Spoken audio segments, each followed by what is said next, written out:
king.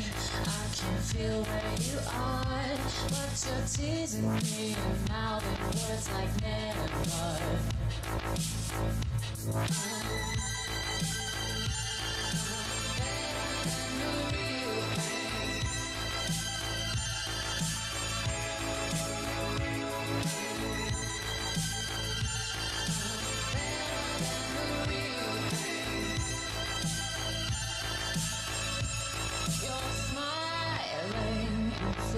Of my distance, got me writhing a sickness born from pleasure. Spiraling, inflating discourse and doubts, never tiring, determined beyond measure. It's a phenomenon I can't contain.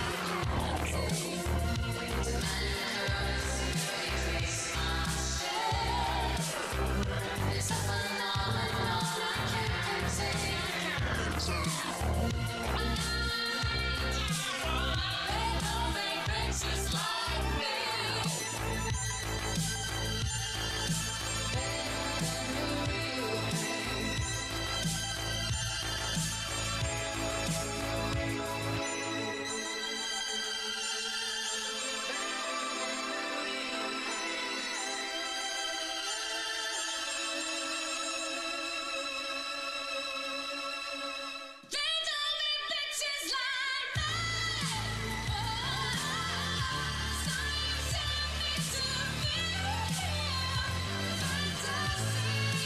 Better than the real thing.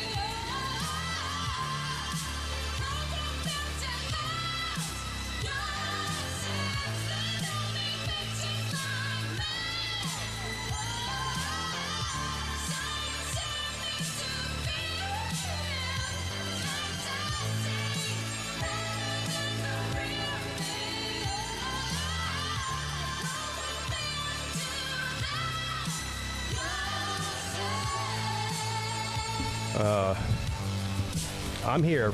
Just give me a minute. Something just came up as soon as I started the show here.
All right, what's up, everybody? Happy Friday.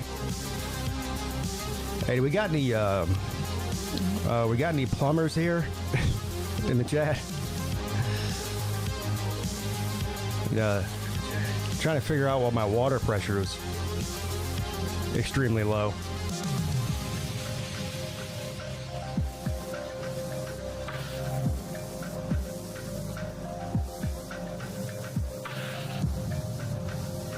Congratulations, I guess, Nate, on breaking up with your girlfriend.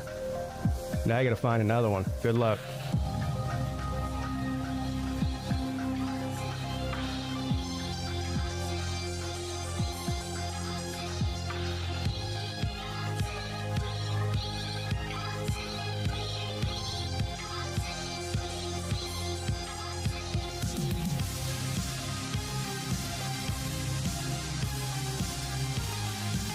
No, I'm not hanging a television. I have not drilled into any walls or anything.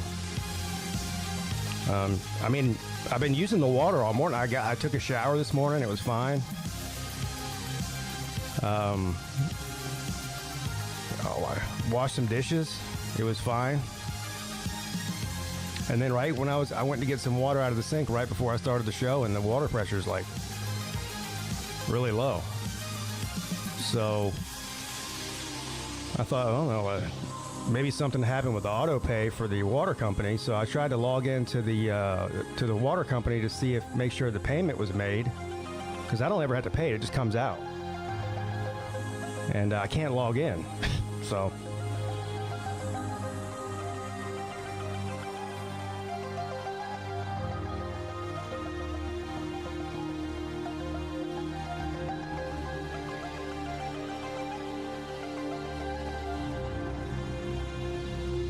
Yeah, it is odd.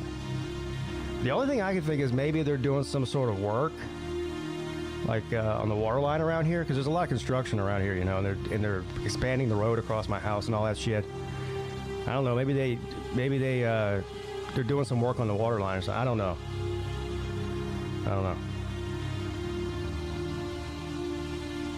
But I do need water, though. I do know that much. Anyway, enough about my plumbing problems. I'll deal with that after the show, I guess. How you guys doing today?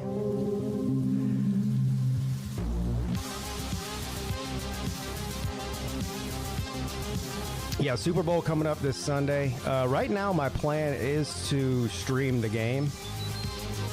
So if you guys want to come and hang out with your boy on my other channel and watch the Super Bowl together, then that'd be fun. I gotta figure out what kind of food I'm gonna make for the Super Bowl. Well, I'm not gonna make it. Mrs. Pete's gonna make it, but I gotta figure out what kind of food we're gonna eat.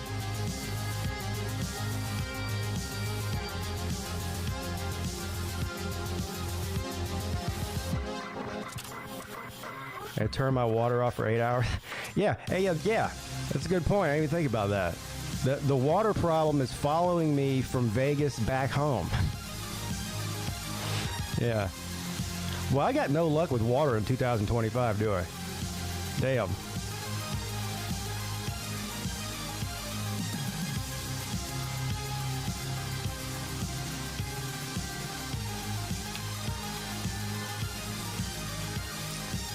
Let's see who we got in here on this Friday. Cheezel, Brad Pitt, Robert, Goose Sports, Nate the Great, Jeremy, Millis Vanillis, Dog Behind Enemy Lines. He says, what's up, Midday Show? Give me the Eagles for Sunday. I agree with you. Although it is kind of silly to even think about betting against the Chiefs in a Super Bowl situation, but I don't know. Saquon Barkley is the best player on the field. I think he's the best player in the NFL. So give me the Eagles. I don't really care though. I know a lot of people want to see Kansas City lose because they're Kansas City. I don't really give a shit, honestly. But anyway, Droid is here. Hoghead, Alex, Shane, Slim.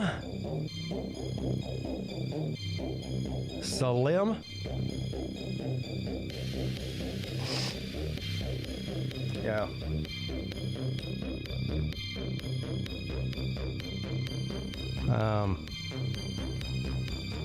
I'm sure a lot of you saw the big news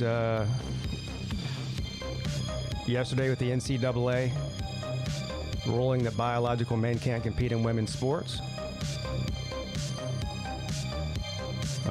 which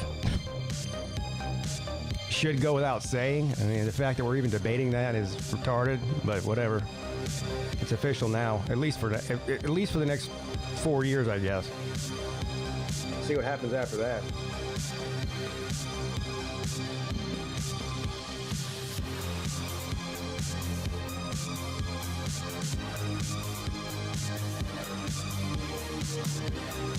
Yeah, I think everybody's got a little bit of Chiefs fatigue.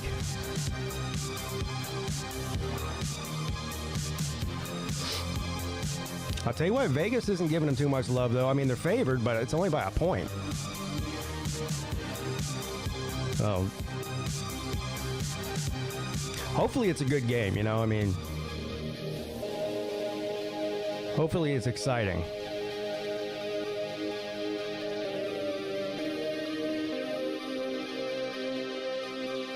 Going to be a little bit of a circus, though, I think, with Donald Trump going to be there.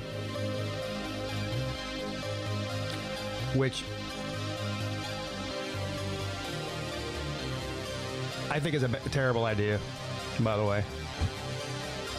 You know, I don't think he needs to be there. It just causes, and it has nothing to do with him or politics. It's just, it causes problems for everybody else in the city that day when he's there and in that stadium. It would be hilarious if Trump and Taylor Swift's suites were right next to each other. You know what would be funny is if they show them like sitting together. Now that would be funny. Didn't he say something like a couple of like during the election cycle? He was like, "I hate Taylor Swift," something like that. She's a nasty person. No, she does not like Trump. Well, I don't know if she likes him or not, but she was pretty public about who she voted for.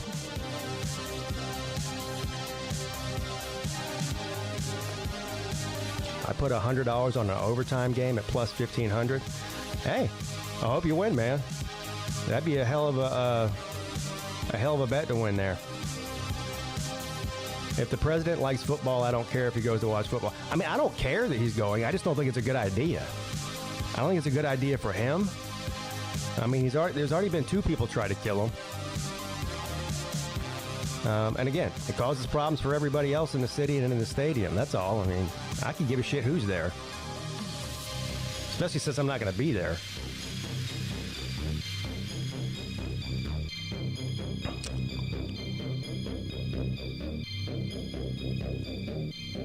Yeah, Clemson just hired a couple of guys. They hired an NFL player talent evaluator.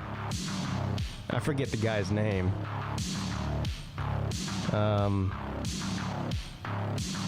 And they hired an offensive analyst. Yeah, Super Bowl's in New Orleans.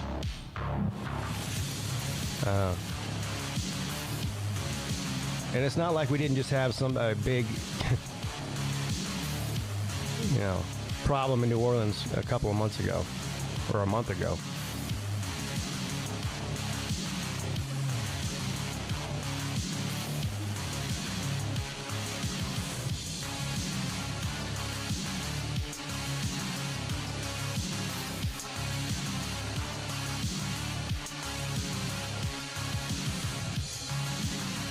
New Orleans hates Trump. Well, every large city is blue, but that doesn't mean everybody in a city hates him. The elected officials there might hate him. They're all Democrat.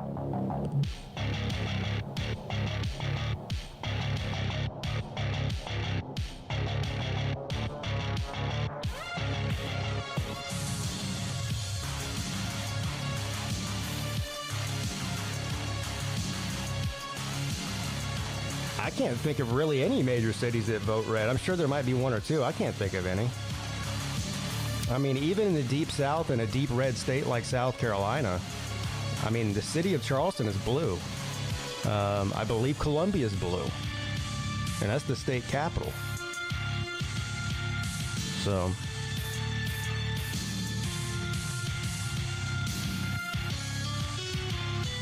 I mean, for God's sake, Arkansas, that's a red state. Little Rock is blue.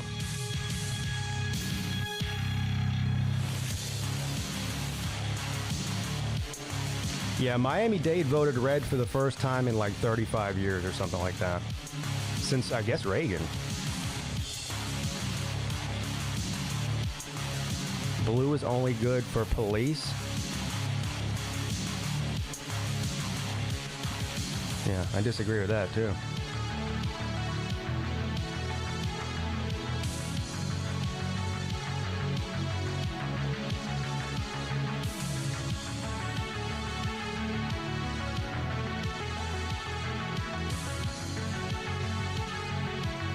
Greenville City, definitely blue. Greenville County, red. Yeah, I think that's the same with the city of Charleston. I mean, when I say Charleston is blue, they vote blue every year or every cycle. It's really just the historical district, the downtown area. What the downtown area is made up of is about 50% minority and 50% wealthy liberal. That's what it is. Now, Charleston did just elect their first Republican mayor in 50 years. Now, go figure that out. Well, actually, I know why. Because the guy he was running against was a total fucking douche. Even the Democrats didn't like him. That's why.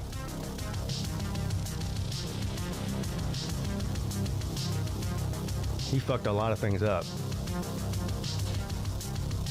He really mishandled the situation in 2020 in the city, and the people that lived there just didn't like him. So,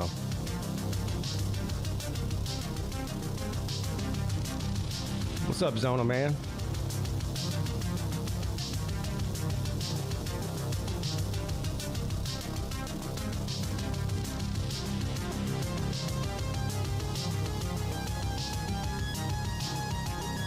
Yeah, that's true. What's up, Jay?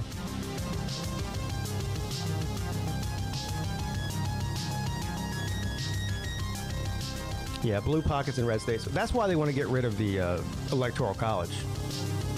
If they got rid of the Electoral College, there probably wouldn't be another Republican president in my lifetime. Because it would just be LA and New York. They would decide who the president is.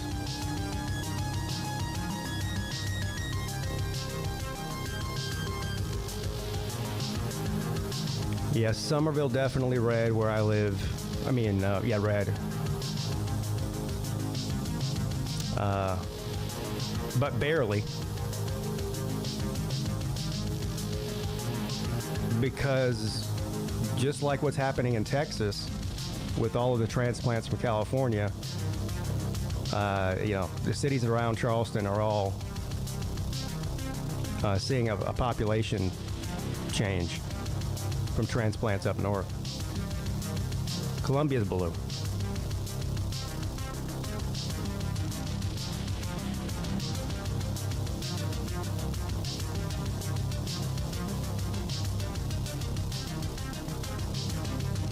Yeah, Columbia might be more blue than Charleston is.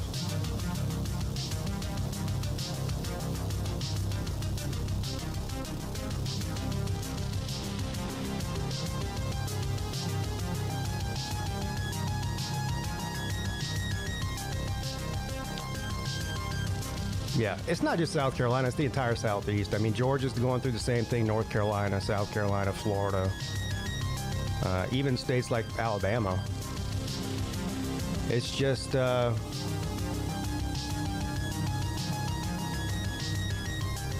mostly people from the Northeast. I mean, it just costs too much to live up there. It's just way cheaper to live here, and the weather's better, you know? I mean, the population in the Charleston area has been growing at a rapid pace for the past 20 years. It didn't just start. But it's gotten to the point now it's gotten kind of out of hand, honestly. It grew, you know the saying, grew too fast for your britches. That's what's going on here. The infrastructure's not ready for all these people. They build first and deal with the infrastructure later. Sell, sell, sell.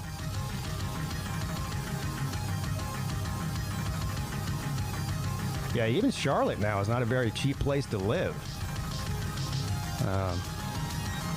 No, I've never lived in Charlotte. Good morning, sir. Morning. I've never lived in Charlotte, but I did know somebody that moved here from Charlotte, and they They said they left Charlotte because it was too expensive. And this is a person that had was a wealthy person, had money. So I mean, it doesn't surprise me. Now, granted, I'm the wrong person for that because I hate cities. Like, I like the fact that I live in a town of under 7,000 people. Yeah, I've never lived in a city. I've always lived in a suburb. But the older I get, I guess when I was in my 20s, maybe I would not have mind living in a small city. Probably not like a New York or anything, but like a downtown Charleston or something like that. But the older I get, the further away from all that shit I want to get. Like, my dream is to retire out in the middle of nowhere. Just grow a long beard and get weird. I'm trying to do that before retirement. Like, yeah. I'm trying to buy about 25 acres right now. Yeah, and the good thing is now with all the technology and everything, I mean, it's not long before. Well, I mean, technically you can do it now with Starlink. I mean, internet access is anywhere. Yeah. So as long as you can get water or dig a well or whatever and get electricity, you're fine, no matter where you are. But actually, we were talking with some of our friends that live here, and my sister-in-law, Mrs. Pete's sister, and her husband, we're thinking about the 3 families going in together and buying a piece of land together. I mean, that sounds good until everybody all of a sudden doesn't get along. Well, we're not going to live there. It's just going to be land for us to have and go to and fuck around on. You know what I mean? No, I get it. And as an investment. Once again, it can still... it's still, like I said, as soon as somebody doesn't get along, then it becomes a pain in the ass. Yeah. Yeah, I get that. And I actually... I've seen it where, a bunch of people in a family inherited some property, and the motherfuckers couldn't get along over it. Yeah. And I voiced that concern whenever it was brought up to me. But at the end of the day, it doesn't matter. Even if there was some sort of falling out with the friend or something, which we've been friends with these people for forever, so I don't. That's not happening. But even if it did, I mean, we still would own a third of that property legally. So just CYA is all I'm saying. Yeah, I got you. But I wouldn't mind having some land somewhere to go, get away for the weekend. Yeah. Do some fishing, shoot some guns, camp out. Oh yeah. Maybe even build a little small cabin or something out there eventually. I don't know. I know an economical way to do it at the beginning is to buy, and you can get them for a couple $1,000s a piece. Buy a couple of those Connex boxes. What is that? Those containers. Oh, yeah, like a shipping container. Yeah. Yeah. Okay. Yeah. And, I mean, easy to insulate, easy to throw up some walls. Yeah. Easy to wire up. Didn't we look at that one day on the Midday show? I think it was out in California, where this company was building these tiny homes using shipping containers, and they were like insanely expensive. It was ridiculous. It was like $75,000 for one. Yeah. Yeah. Well, number one, it's in California, so there's part of your problem. But I mean, I get it to an extent because those things cost you. I mean, the last time I looked at them, they were a couple of grand a piece, plus materials and labor. Well, I'm telling you, if you do it yourself, it's not expensive at all. I mean, this company was, selling them. Yeah. Yeah. All, already furnished and everything. I'm fully, with everything in it already. But yeah, that's not a bad idea, though. Am I looking to buy in the low country or the upstate? The low country, somewhere around here. I mean, not too close to where I am, to where, it's not really a getaway, but I don't know, 20, 30 minutes outside of where I am. I mean, if you halfway between you and Columbia. Yeah, not even that far, really. But I mean, if you drive either straight west or straight north from where I live, that's all country. That's all it is. Yeah. I mean, there's nothing there. I mean, a couple of small towns like Orangeburg and shit like that, but really there's nothing out there. Oh. I'm sure Pete Jr. is just over the moon about it. Yeah, well, I don't know. This right now it's just an idea. We haven't really even started looking at anything. Yeah. But I mean, the thing is, right now, if we were to go like 20 minutes out, there's the neighboring city here is to us, and I'm kind of like almost right on the line of it. I'm on the very, very edge of the city limits here in Somerville. But the next town over is called Monk's Corner. And it's about to go through, actually it's starting to go through right now what Somerville's been going through for the past 15 years. It's just a massive explosion of population and construction. So yeah. if you get something surrounding that area, eventually it's going to expand out, and that'll shoot the property value through the roof. And that's when you have developers coming in offering you 5 and 10 times what your property's worth just so they can build on it. You know? Well, therein lies another problem, depending on exactly where it's at and how the plans are of how they build up. I mean, if you don't want to sell, and I've had family members run into this, the state can come in and say, yeah, we're taking it and we're going to give you what we think it's worth. Yeah, eminent domain and all that, yeah. Yeah. Well, the other thing I worry about too is them expanding the city limits for construction, and I want to be outside of the city limits. Yeah. Because you have more freedom, you know that. Mm-hmm. That's why. We talked about it. It might have been the ACC show. I had to go yell at the city council here because they were trying to annex me into the city limits, and I wasn't having it. How'd you get out of that? Actually, I got lucky. I think it ended up being a dead issue anyway, just because what I think happened is this old farmer back here died, and his kids wanted to get rid of the land, and they had been talking to a developer, and I think they ended up backing out of that deal. So it ended up being a dead issue anyway. Yeah. Yeah, is there a video of that online that we can watch? No. That would be great. That would be great.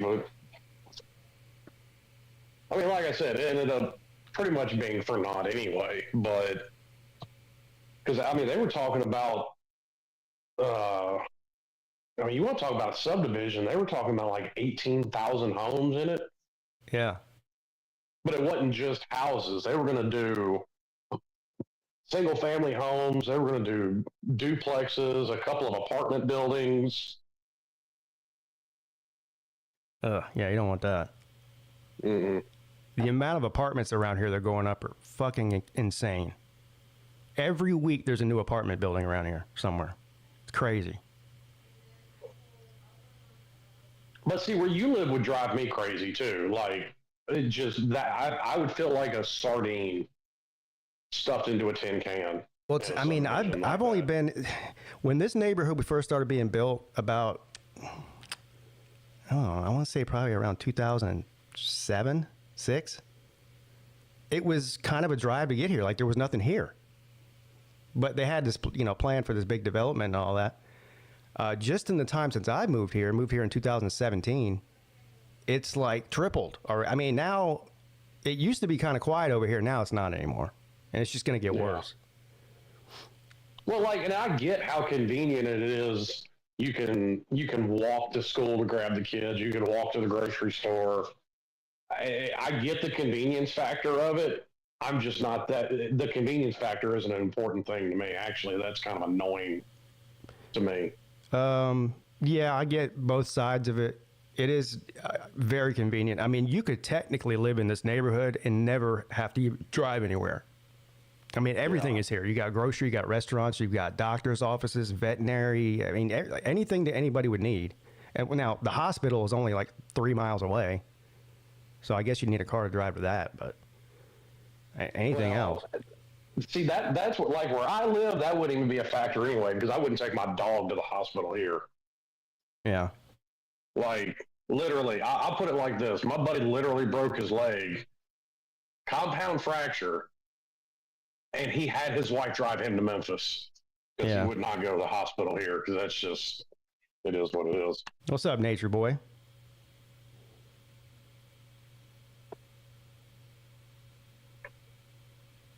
I don't know if you saw that video I posted yesterday on this channel about the gun parts. Oh. I saw it. I haven't had a chance to sit down and watch it yet. Yeah.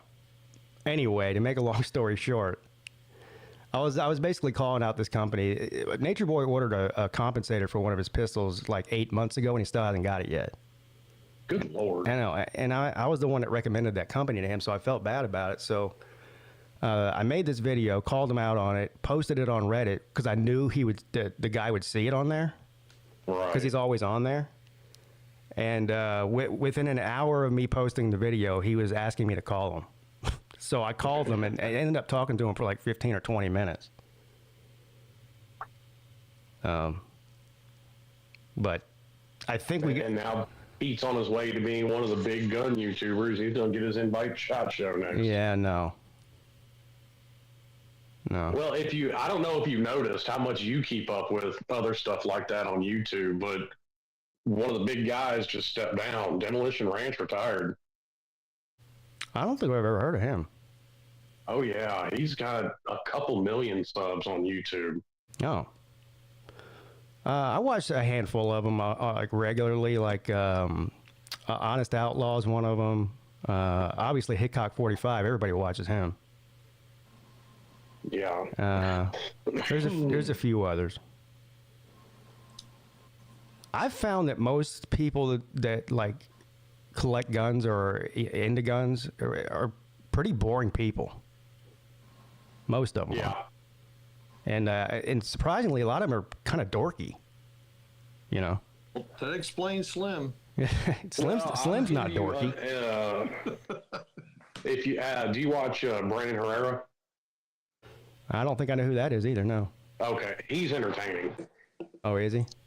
Yes, he's very entertaining. And actually, he does a bunch of stuff on the side with a couple other YouTubers. A couple of them are military guys, and one of them's funny enough, one of them's a retired cop that opened up a skateboard shop. Huh. Dang. Donut operator. What happened to your gun, Pete? What do you mean? Well, you sent a picture in the chat, and I was just like something broke on her. You needed a warranty fix or something. What was that? I don't know what you're talking. I didn't send you any pictures of my guns. No, of a gun. That wasn't yours per se. You said this isn't good. All right. Well, I'll look it up. You mean the thumbnail for the video I made? Yeah, yeah. Oh. Yeah, that was just a photo that I just downloaded off of Google. Okay. Yeah, that wasn't one of my guns. I do have a gun just like that though. Yeah. But nothing happened to me. It was just this guy. He's got a small business making these comps. He runs it out of his garage, and he got in over his head with thousands of orders, and he can't keep up. And so that's what I told him on the phone yesterday. I'm like, dude, you need to hire some help, bro. Like you're making money hand over fist. Let's go. Yeah, and when he told me, he's like, well, we're expanding, but I'm in Michigan, and we got to get out of here if we want to expand. We got to move to another state, and I'm not going to hire a bunch of people and then pick up and leave. So I'm not going to hire anybody until we get the move done. And I'm like, oh god, okay. He's making it harder than it has to be. Yeah. Well, you find out quick just because you have a skill at making something doesn't necessarily mean you have a knack for business. Yeah. Yeah. Whatever. Seemed like a nice guy. And he's obviously a hard worker, but yeah. I mean, it's a piece of metal. Like, it shouldn't take 8 months to get a piece of metal. Get a 3D printer going. He does all the machine work himself, and then he sends it off somewhere to get like sandblasted and coated or whatever. Yeah. Yeah. Cerakoted, yeah. Yeah. Or I don't know what kind of coating he puts on it. Maybe it is Cerakote, but I would imagine. I mean, that's what they use on most guns anyway. Yeah. Well, Anyway, I think his sales will increase once South Carolina passes that law. Yeah. oh yeah, Paul has texted me texted our group text this morning and said that South Carolina is introducing a bill to allow firearms to be carried inside of college football stadiums or college athletic stadiums. Yeah. Well, there is no law against it now. It's the university is the one that says you can't do it. Yeah, I don't know what they're doing. I mean, I thought when I read it, I just thought. Well, like a public school like South Carolina can't do that. Like Clemson can't do that. Mm-hmm. USC legally can't do that. Yeah, state school, public school. Yeah. Well, Clemson's a state school. Yeah, it's a public school. Yeah, public state school. But yeah, I mean, like the what happened with the Clemson football player? I guess it was last season or two. I can't remember. But you remember he got caught with a gun on campus and got in trouble. Well, and he's like, "Well, I'm legally own the gun." They're like, "Yeah, but you're not allowed to have it on campus. This is a public university." Well, I know the way they did it when they passed constitutional carry in Tennessee, everybody that had a carry permit for the state of Tennessee is allowed to carry pretty much anywhere an off-duty cop can carry. I mean, you can't carry into the courthouse, but that's about it. Well, I'm sure it's probably the same there, but here you can't even take it on a like if I were to go, let's say I had a gun in my glove box and I went to pick up my son from school to sign him out for a doctor's appointment. And I got pulled over in the parking lot, even if I didn't take that gun out of the car, it's illegal to have it on the premises. It's a felony, too. It's a big deal. No, I think now, see, that doesn't make any sense. Well, that really doesn't. Fix it. They're trying to fix it. Okay. Yeah, well, that makes sense to try and fix it because that's completely ridiculous. Right. The thing that I was joking about is that, you know, it's like a near-death experience now to go into a South Carolina game if you're a Clemson fan watching them play. And then I said, well, it actually is a near-death experience even without the guns today, so I don't know why it changed much. Well, even if they make it legal to do that, the university is going to still say that it's not permitted. I know. And probably, and they already have metal detectors. They already have metal detectors, so, I mean, they don't even have to install those. They're already there. Yeah. So... That's part of the law, Slim, is that each place of business or venue, I should say, not in this case is a public university, they can say you can't bring guns here. And that's still their right to say that, even though, you know, you don't have to. Well, that is the one pain in the ass part about it. Like, one of the things they did with Tennessee, like, of course, you know, a business, like you said, can post that they don't want any firearms. I'm still, because I have my carry permit in Tennessee, I can carry in there now. There's nothing they can do about it. I think that's a little overwrought. I think that if somebody doesn't want you in there with a gun, don't do business with them. Well, that's generally how I tend to go about it. Like, I don't go to Buffalo Wild Wings, for example. Nationwide, that's just company policy. They don't want any firearms there. Well, I just don't go to fucking Buffalo Wild Wings. Are you sure that's a national thing? Because there's one right by my house. I've never seen a no concealable weapons sign on their door before. They have to have that up. It used to be. Now, I don't know if they may have changed that. Yeah. Well, it's like smoking. You know, if like we have this bar up here that allows smoking, Mazzies, and you can go in there and smoke all you want. Mm-hmm. But if you want to smoke and you want to go in, they can tell you can't come in and smoke. So that's, you know, it's their prerogative. You can also say you can come in and smoke. Well, you know what they do here? It's the way around the law because, you know, smoking inside of a restaurant's illegal here now. But if you make it a private club, then you can. Yeah. For $1. And so what they do is they just charge you $1 for a membership, and you can go in there and smoke. It's also a way of getting around the 2 a.m. bar closing. Like, they can stay open 24 hours a day if they want. Yep. Yeah. Mazzies does that here. That's exactly the place. I always think of that place because Jay likes, you know, he's a smoker, and I don't. They won't let you smoke cigars in there, which is a discrimination that I can't understand. But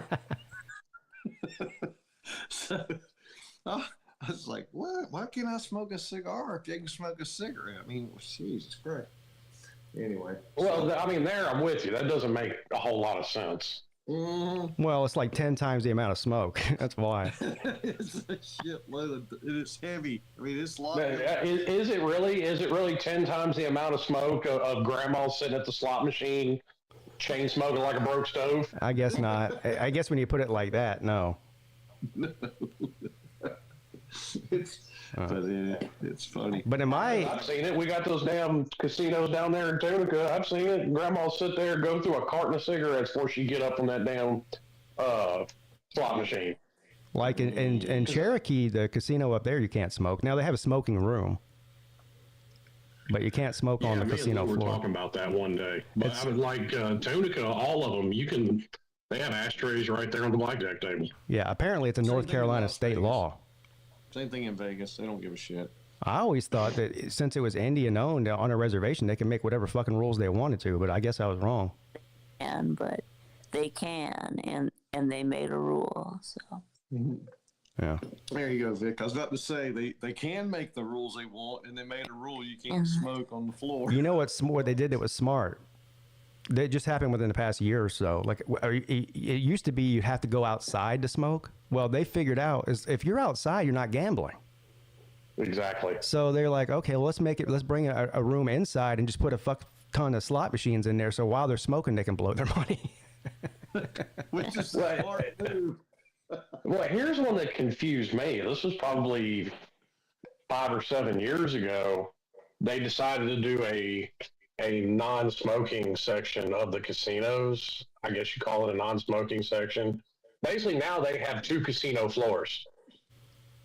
Downstairs is the smoking, upstairs is the non-smoking, which you would think common sense would tell you it should be the other way around, but whatever. Yeah, because it floats, the smoke floats up, but yeah. That's one thing, like being in Vegas. The cigarettes don't really bother me that much, but sitting in a casino for hours and hours on end with people smoking around you, and it does get a little bit, it's too much. Yeah. You stink. Well, at least they have airflow, though. I mean, they do make the airflow. It feels like a... Well, you only say that because you quit smoking. Well, even when I was smoked out, I felt that way. I don't know. It's one thing to smoke. It's a whole other thing to be sitting in a room with, 1,000 other people smoking. Don't go to Japan. Everybody smokes. Yeah. Well, the good news is, I never smoked, and I had to deal with a lot of friends who smoke, so I'm used to all the smoke. So I just go, whatever, and I move on, and I don't have. But if you did quit smoking, it's definitely. I can only imagine the temptation of being, just everything. I can understand it with beer. So same thing here on that front, right? Like even when I smoked, I never smoked in my house, ever. Well, I don't smoke in the house either. Yeah. Would you if you didn't have kids in there, or you wouldn't? Still wouldn't? No, I didn't smoke in the house when we didn't have kids. Yeah, okay. We were in this house probably about a year before my oldest was born. Okay. A little less, a little more, something like that. Is your buddy over at your house, Paul? Yes, of course he is. He's killing it over here. What's he doing now? Well, he's finishing up. We're putting in a new stainless steel freestanding sink, utility sink in the laundry room, and got the electrical finally. The electrical was a little bit of a challenge because we have I wanted to put a dimmer in, it's 3-way switch, and the wiring was all discombobulated. But we figured it out, and he's got that. Well, of course, Paul can't be fucking simple about it. It seems like... but it's doing good. I mean, that's it. I got a couple of questions here. What do you need a utility sink in your laundry room for? Yes. Well, I had one, but it was in a counter that was built, and it had this Formica top on it, and it was a real shallow sink. And I wanted a deeper sink, more like a real utility sink. All right, I guess let me. I get the point of a utility sink. What I don't get the point of is a fucking dimmer in your laundry room. Let me explain. You got to set the mood. Yeah, I'm about to say, what kind of mood am I trying to set for folding my fucking laundry here? Let me explain you. The light, I replaced the other light, which was dim as fuck, man. It was a pendant. It was gold. It was ugly. It's fucked up. So it was hanging down. I said, get rid of that.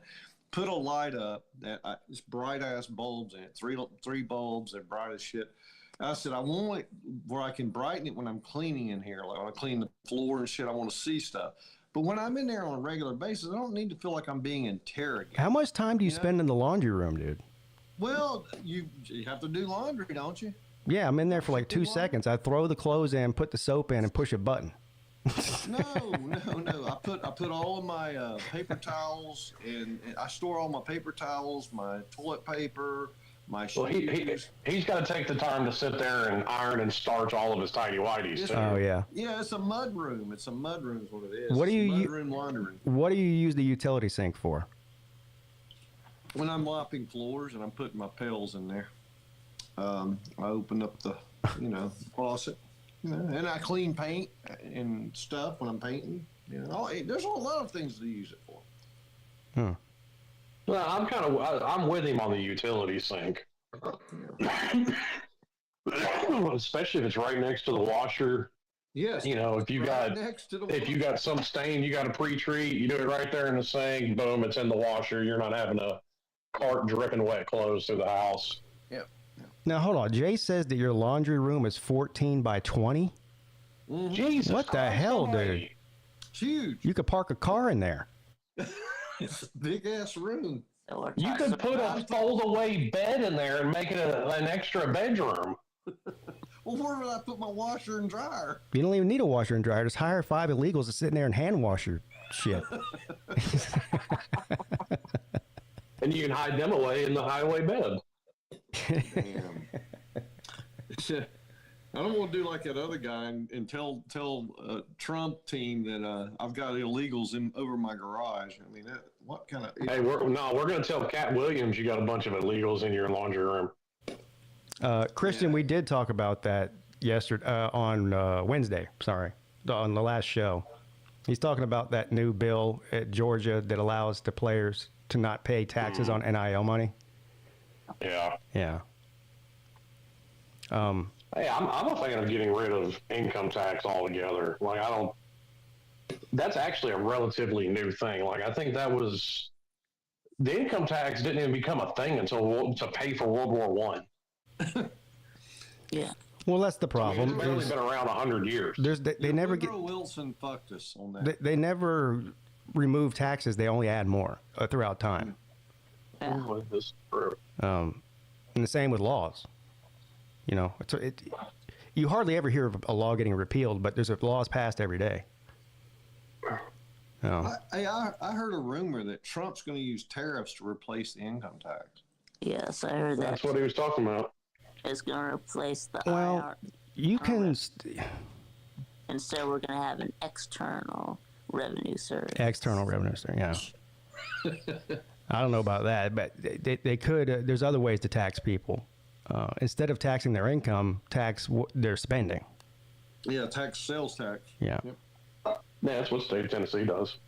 I tend to agree with that, except for things that are like necessities to have a normal, like a regular life. Like you got to be able to heat your house. You got to be able to eat. Well, the basic necessities like milk, eggs, electricity, water, those things can't be taxed. Water.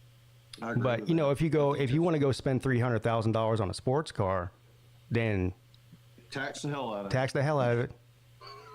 Well, for the next 2 months, I think it's 2 months. It's something like that. Ron DeSantis is making all gun accessory and ammo purchases tax free. Oh. Wow. Yeah, they just did the opposite here, and it pissed me off. Well, move to Florida. It was Florida man. They're now taxing ammunition here, an extra tax on top of the regular state sales tax. And it's that way here. And they're using they say they're using the money to fund mental health research or some shit. I don't know. I'm like, what? Slim, when you move into Florida? Do what? When are you moving to Florida? I actually almost did, and before I bought this house, me and my wife were the 2012. We went down there on vacations, and we actually started looking at foreclosures down there. In the Tampa area? Yeah.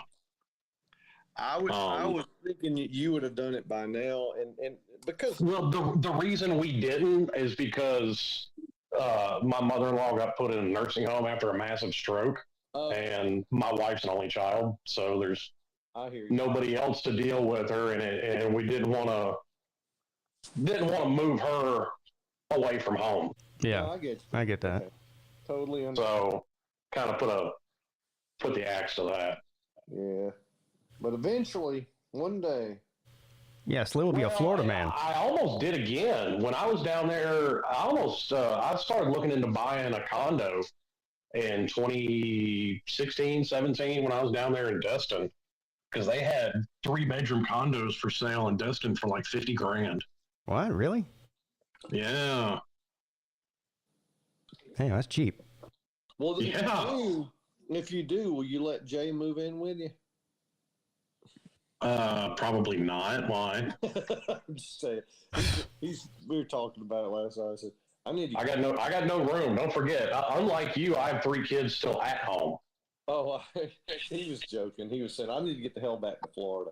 And I just. Well, I said the same thing, and that's why we started looking. Like, ever since I moved up here, I was like, I want to go back to Florida. Where does Jay live now? I can never keep up. He's always somewhere different. He lives in LJ. And where? He lives at Hoover Billy Paul's house. Ella J. Okay. Is that like near where you are? Yeah, it's about an hour and about 25 minutes. yeah, 20 minutes per Rogers time. About 15 minutes. Yeah, about 15 minutes. Yeah. So. Hey, can you do me? I mean, I'll be honest with you. Where I lived in Florida, I was down there. Last time I was down there was 2018 or 19.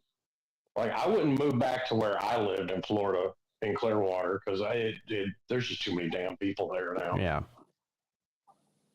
You should go down there and see if Selena put you up. Yeah, right. Oh, yeah. Something tells me a big no, fat no on that one.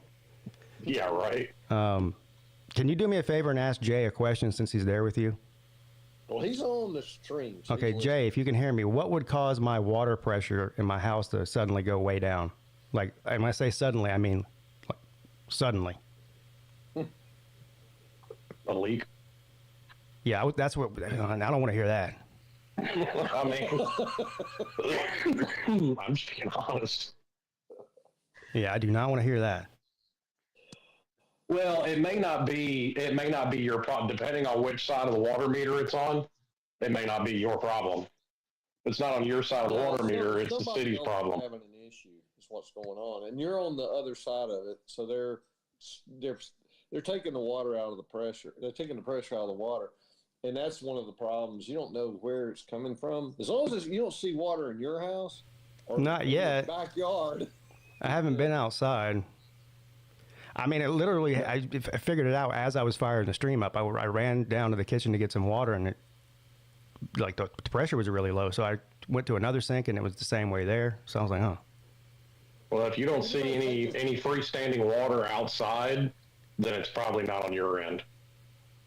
Yeah. But does anybody take a shower, or was there washers and washers going off? Like my washer goes off in my pressure. If I had to put the hose in the pool yesterday to fill it up to start the pool up, and I had the hose flowing, and I came in here in the kitchen, it was half the speed. So, No, I've never had that problem. No. I'm an old house. My dishwasher's running, but my dishwasher runs all the time, and it doesn't affect the water pressure. Mm. Why isn't Mrs. Peete at work? Yeah. Good one. Yeah. Dishwasher, Mrs. Peete. No, I wasn't hanging no TV hanging. That's not what's going on here. No. As long as you don't see water in your premises and outside and everything, It's something else. Well, and we've had that happen here too. They even had a boiled water one time. They had a boiled water thing because they had a break in a main, and everybody's water was really contaminated, basically. That happens in Louisiana a lot. I've noticed that when I was driving, I have to, park at a truck stop in Louisiana. When they've had during hurricane season, or when they've had a shitload of rain, they'll have a water boil advisory in effect. I mean, I haven't been doing any digging or anything outside. I haven't done any yard work for the past couple of months. So I didn't. You don't have to. It's not your. Sometimes the pipes bust for whatever reason. Well, yeah, we did have those nights that were like 16 degrees here, but that was a couple of weeks ago. You think it would have happened by now, unless it just weakened it. Yeah. I don't know. Well, like I said, when the show's over, I'll go outside and investigate. Go to where your water comes from the road and just look there all the way back to your house, and you should be. If you don't. God damn, that's the last thing I need right now. No, you shouldn't see anything. I don't need them digging up my yard. Well, what homeowners insurance is for. Oh. So you'll love this. My dad, when I was 7, 8 years old, he decided that. Well, he didn't decide. The septic tank decided to not work anymore, and we were getting puddles of sewage basically in our yard. Ugh. So he said, we're going to hook to the sewer system, the septic tank. We're going to put a line from the house to the sewer system. But he didn't want to pay. Well, he couldn't pay. Not that he didn't want to. He just couldn't pay. He didn't have the money. So he says, all right, we're going to dig this trench from the house all the way down to the road, which is about 38 yards or something like that, 35 yards. It wasn't quite 40. I remember that. We were, because I remember thinking in football terms, even back then. And so we start to dig, and as you get closer and closer, it's going deeper. I mean, I'm talking about 7 to 8 feet deep. Dude, we're digging. He and I out there digging. I'm a little kid, man. We came in red mud every day for months. It felt like we were like dig dug out there, and we dug that some bitch all the way down and got that thing ready. And all they had to do is connect it. So $45 or something to connect it. But we worked our ass off. Those are fun times, man. Why would you dig it so deep? You don't have to if you're connected to city sewer. It's pressurized. Yeah, the slope of the yard screwed us up, right? Oh, okay. Yeah, it's all the freaking way where the house sat to the road. It's like, God dang, why we keep having to go this deep? Because you have to have a fall line. It can't go up. It has to go down. So we had to keep digging until we got it leveled out to that point. I remember that like it was yesterday too, which is crazy because I was under 10 years old. But we did work. It was good. He was just saying, you need to come out here and help me. I'm like, okay. Yeah. I guess if I can't find anything wrong, I'll have to call him. But the problem now is you can't get anybody on the phone anymore. They want you to do everything online. You know? Stand there on fucking hold for 2 hours. Chicken? Jay's like, he's finally hungry. I left it in there to try to keep it warm. Salt chicken. Just pull it all out. Well, it must be nice to work for Paul. He feeds you and everything. Right? Well, we eat like kings over here, man. Well, I wouldn't say that, but we eat, here's some salt, too. What'd you make Jay for lunch today? We got fried chicken. Fried chicken? Oh, yeah. Let's go.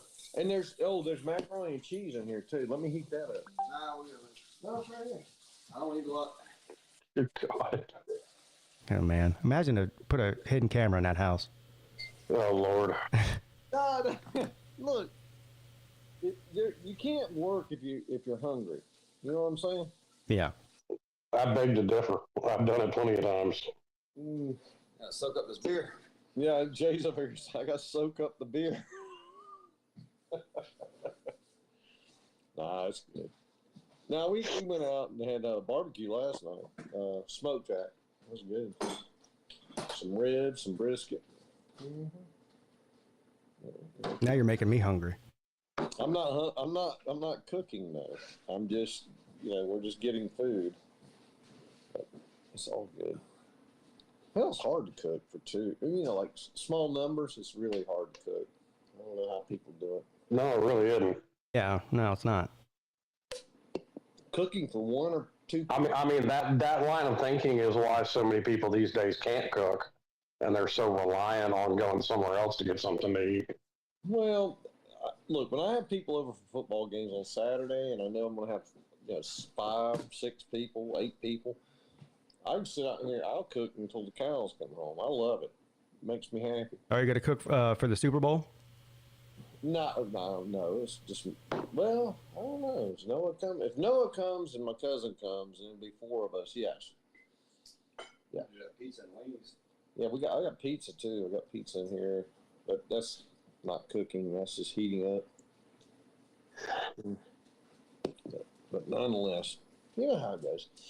No, if I have enough people, I'll just start loading down the food and cranking up the grills, and I love it. I like cooking. I just don't like cooking for 2. It's just so boring. I'll cook for 4 and you got leftovers. That's what we do. Yeah. That's not a bad idea. That's how you have to save money. Well, if you got 3 kids or 2 kids like we do, or I'm a kid, but Mrs. Peete has 3 kids. Yeah. Yes, I was about to say, do men ever... That explains why our lives get along. Yeah. Do men really ever grow up? No. Okay. I agree with you. I mean, the 5 days we spent in Vegas together is proof of that.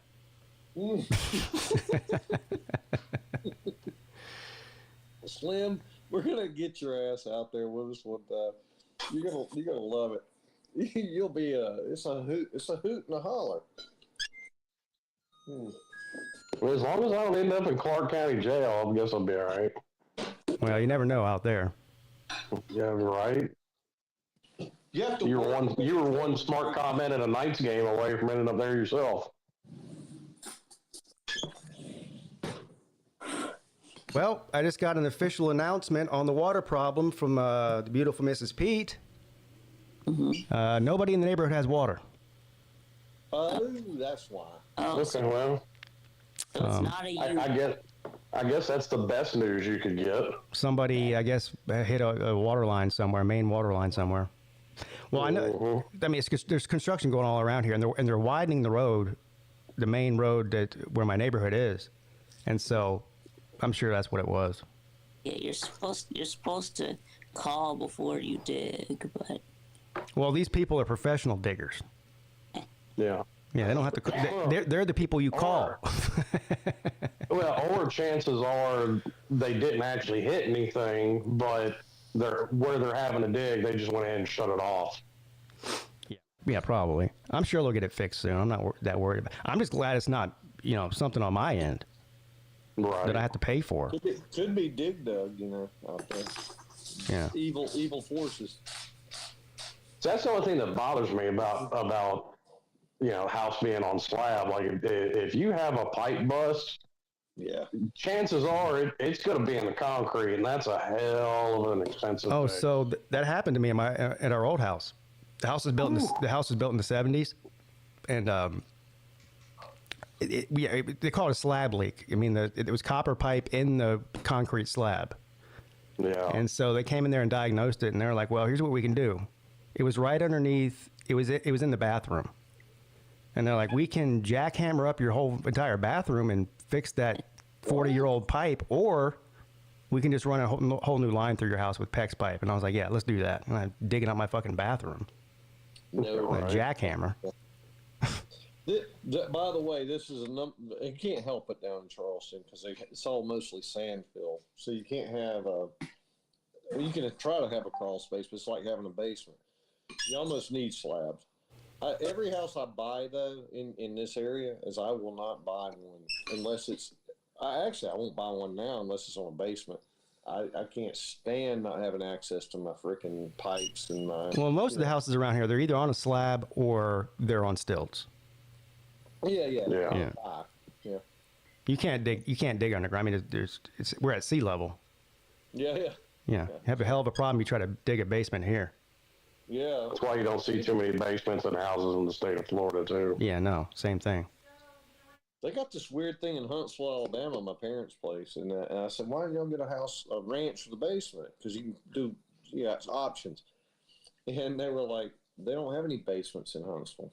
Or they do have a few, but they're very few and far between.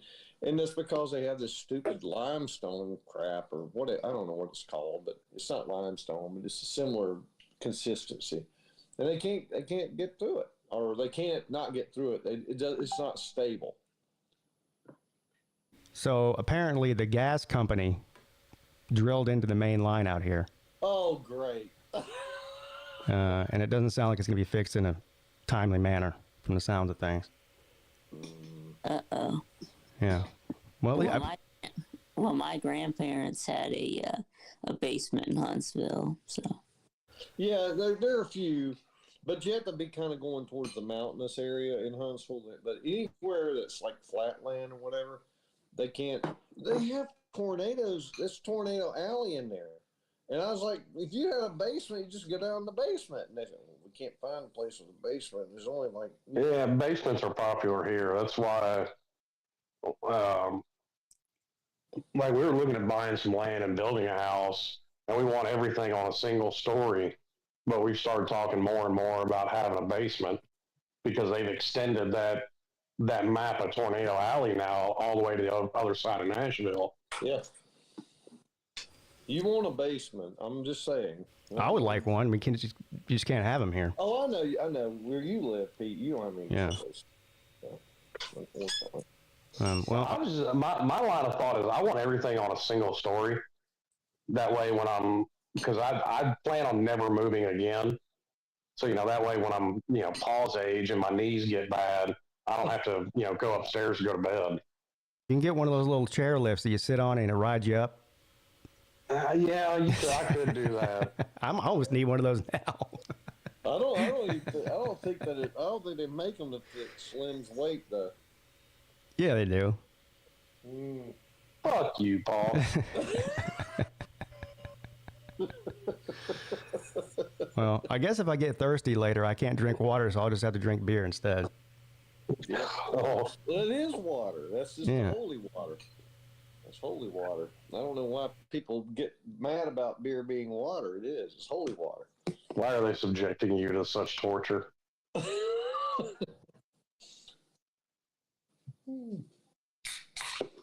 Actually, what Pete? My biggest concern with this whole Trump thing is he's going to overshoot his wad. You know what I mean? I was going to overdo it. Yeah, Yodo, that's what Miller said earlier. He said the water problems are following me from the West Coast to the East Coast. Maybe you're a bad omen.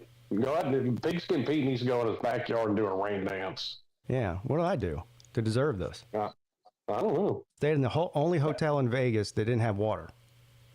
Bad juju.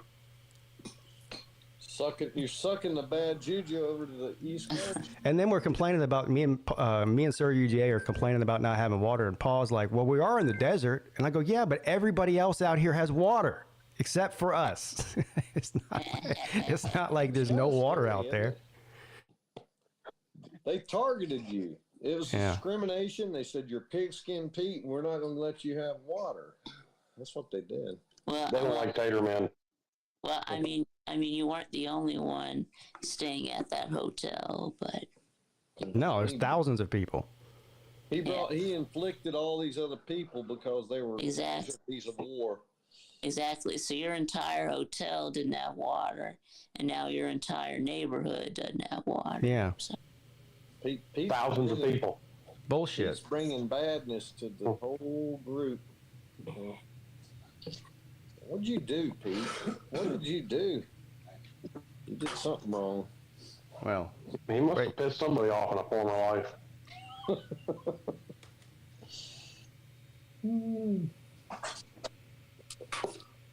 Well, the good news is Mrs. Peete still loves him. She doesn't hate on him, so it's good. Well, some of the time.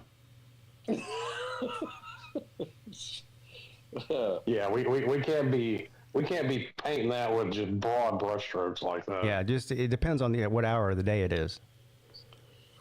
Right now, she's fine. Although, just give it time. The days still early. Yeah. She's mad. She's mad about the water, so that'll keep her from being mad at me at least till the water comes back on. Well, until she starts blaming you like we're doing. Yeah, like we are. Yeah, it's my fault. Well, you know, it's funny. As soon as I told her, I said, "What's going on with the water?" I said, "The water pressure's really low." First thing she did you pay the water bill? I'm like, damn, already trying to blame the shit on me. Mm-hmm. Ah, damn, man. Did you pay the water bill? I love that. Well, I do. I pay all the bills, but that particular bill is on auto pay. I don't. You know, it just automatically comes out. Well, see, we can't. That's one of the few bills I have to pay. Like, I put pretty much all the bills on auto pay, but the water and gas, I can't. They don't even offer auto pay for it. Well, one of the downsides of living in a town of, you know, like 7,000 or less people. Well, the electric company here won't allow us to do auto pay, but they do allow prepay, which is what we do. So I'll throw $200 in there. I'll throw $200 in there, and then whenever it gets down to like $25 or something, they'll send me a text message that says, "Hey, dummy, pay your, put more money in your deal." So I'm dealing with Fulton County in Georgia, which is like dealing with Cook County in Chicago. And it means we got a bunch of dumbasses. And so they don't even send me a water bill for 3 months. Then they send me one and they want it due the next 2 days. And I'm like, well, where have you been for 3 months? So well, it could be worse. There's a YouTube channel I watch, and he's had a continuing series of videos that he's done where, and it's in Fulton County specifically, the city will condemn a house or whatever and then have it torn down. Well, they've had a habit of like 4 houses over the past 2 years where they wrote down the wrong fucking address and demolished somebody's house. My God. That's a bunch of bullshit. Yeah. So they keep threatening to tell me that I can't keep using my septic tank, although nothing is wrong with it. My leach field is fine. Don't you live in a residential neighborhood? Yeah, but I'm in the outskirts. Oh. I'm near Cherokee County. I mean, like what? So you're not on city sanitation then? Yes, I am. I have all that. Why do you have a septic tank? Because I'm on the outskirts. I'm actually zoned for horses over here. So damn. Yeah. So I'm on the.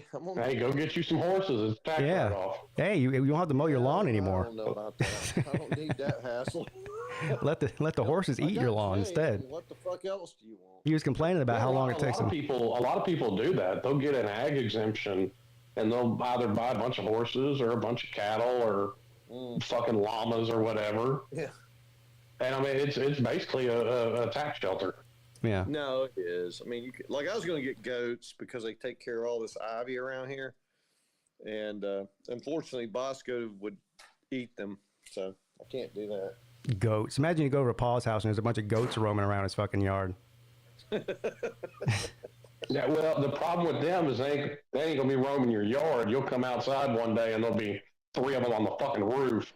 And you're like, how the hell did you get up there? Yeah. No, it'll be good. It's all good. But they, what I'm saying is the county's trying to push everybody onto onto sewer because they want to charge you double the price for water. Of course.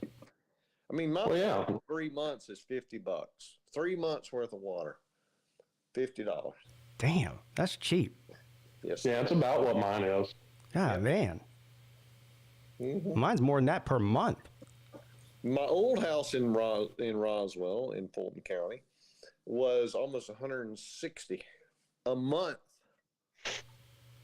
So, I mean, during the summertime when I'm watering my grass and stuff, it's like $110 or $15 a month. Right now, it's only like $70. I don't water my fucking grass. Yeah. Mine's got the fucking sky will water my grass. We have this shit where water falls out of the sky. Yeah. I don't have to water my grass. That's called rain. Yeah. You know what I do? Robin says this to me all the time. You should put these plants in and put these plants out. So look, my lawn is tough love. If it fucking don't survive on its own, it ain't gonna be here. I get it too, because Pete's got a much smaller yard than me. Like, I'm not taking the time, or frankly, buying the amount of hose I need to water a fucking acre's worth of grass. I've got 5,000 square feet of grass. That's not much. No. Try to do 3. You got a quarter acre. Yeah, quarter acre lot. Of course, the houses are fucking 10 feet apart, you know. Yeah. So shit's crazy. Between each house is like a wetland because everybody's, you know, air conditioning's draining and there's nowhere for it to go. There's no sunlight. That's another reason that I'm out here. Like, by law here, your house has to be at least 15 foot off your property line. So there's even like I have somebody on the one side of me, but there has to be a minimum of 30 feet between them. That's nice. Yeah. Now there's more than that, but by law, that's the minimum they have to be. So BA said her trash is included. My water bill is separate because it's Fulton County, unfortunately. Roswell trash pickup is $30 a month for both recycling and trash. They still do recycling? Yes, a joke. They pretend to do recycling. That's what they're doing. You know what's funny is some people in this neighborhood, like there's a green can for the trash and a blue can for the recycle thing. And they're exactly the same size and height and dimensions. It's just one's green, one's blue. The fucking trash company comes through and just dumps it all in the same truck. Like they're not even attempting to pretend to recycle. I'm like, what are you guys doing? Like pretending to recycle? Yeah, pretty much. They just dump it right in the trash truck with the other house trash. Like, so you know me, I can't help but abuse the system. You're not supposed to put any home repair shit, like drywall and flooring and toilets and sinks. And so every time like these projects that Jay's doing, we're out there taking the sledgehammer or the hammer and breaking up the porcelain, putting it in a trash can. When they dump it, the arms on that thing strain so hard to pick it up because there's shit all in there. My God, Paul. See, I don't even get trash pickup at my house. I mean, I could, but they wanted to charge me like $75 a month because of how far out I am. What do you just drive it to the county dump or something? Yep. Yeah. Dump tags, $35 a year, and I got a 16-foot trailer. We have a gravel road behind my house, and it goes up by a farm. And I'm on the outskirts of Roswell or Fulton County. I mean, I'm like one lot away from going to Cherokee. So, anyways, it's a gravel road going up there, right? You drive up there, or like I take Bosco up the walk. They have sofas off on the side of the road, mattresses, car batteries. I mean, there's people dumping shit in there all over the place. And then the city has to come and clean it up, but they don't have to pay anything for it. This is the best place to dump it. Oh, good God. The house we used to live in, I wish we had that here. They had something in the neighborhood called a special tax district. And all it was a small tax on your property tax. But you could put anything out on the road. I mean, a tree fell on my house during a storm one time. I cut the tree up, a big tree, and just put the tree out in the road, and they picked it up the next day. I mean, you put anything out there, they would take it. That's good. Yeah. The city here has that. County doesn't, but the city does. Now, if I want to do that, it's hard though. Here's the issue: when they try to make it hard, there's workarounds. Like I had about 15 to 20 paint cans of paint. Now, I was trying to dry them all out, but there's some that were 3/4 full, and it'd been holding on to them for 8 years, 10 years, or something like that. I don't need this paint anymore. Well, I tried to take it up there to the recycling place or to the disposal place, and they go, "We can't take paint." So I'm on the way home, and I said, "All right." So I go behind a strip plaza, and they got a damn dumpster there, and I just like, boom, boom, boom, boom. They're all in the damn dumpster over there, and I come on home. I mean, you make it hard. I have to do unnatural acts, Yeah. I've done the same thing where my wife works. They got one of those big, big dumpsters in the back of the parking lot. And, if it's one of those things where the cans are full or it's the middle of summer and shit's starting to stink, but, the damn dump's closed on Sunday and Monday, I'll run the shit up there at her work, dump it in there. So when we cleaned out the garage I think it was last summer. Anyway, I was running stuff to the dump all day long, back and forth. It's about a 20-minute drive each way to the dump. And I was just filling up our Jeep, so you can only take so much. Anyway, it got dark and the dump had closed, and I still had stuff to haul off. And I wasn't going to wait till, this was on a Saturday, and like he said, it's closed on Sunday, so I wasn't going to wait till Monday to do it. So I loaded up the Jeep with a bunch of loads of stuff, and just go to one of these construction sites over here where they're building new homes, and just throw it all in there, which is definitely illegal. Well, when I say work around, people think that I'm doing it legally. I'm not trying to pretend to say it's right or legal.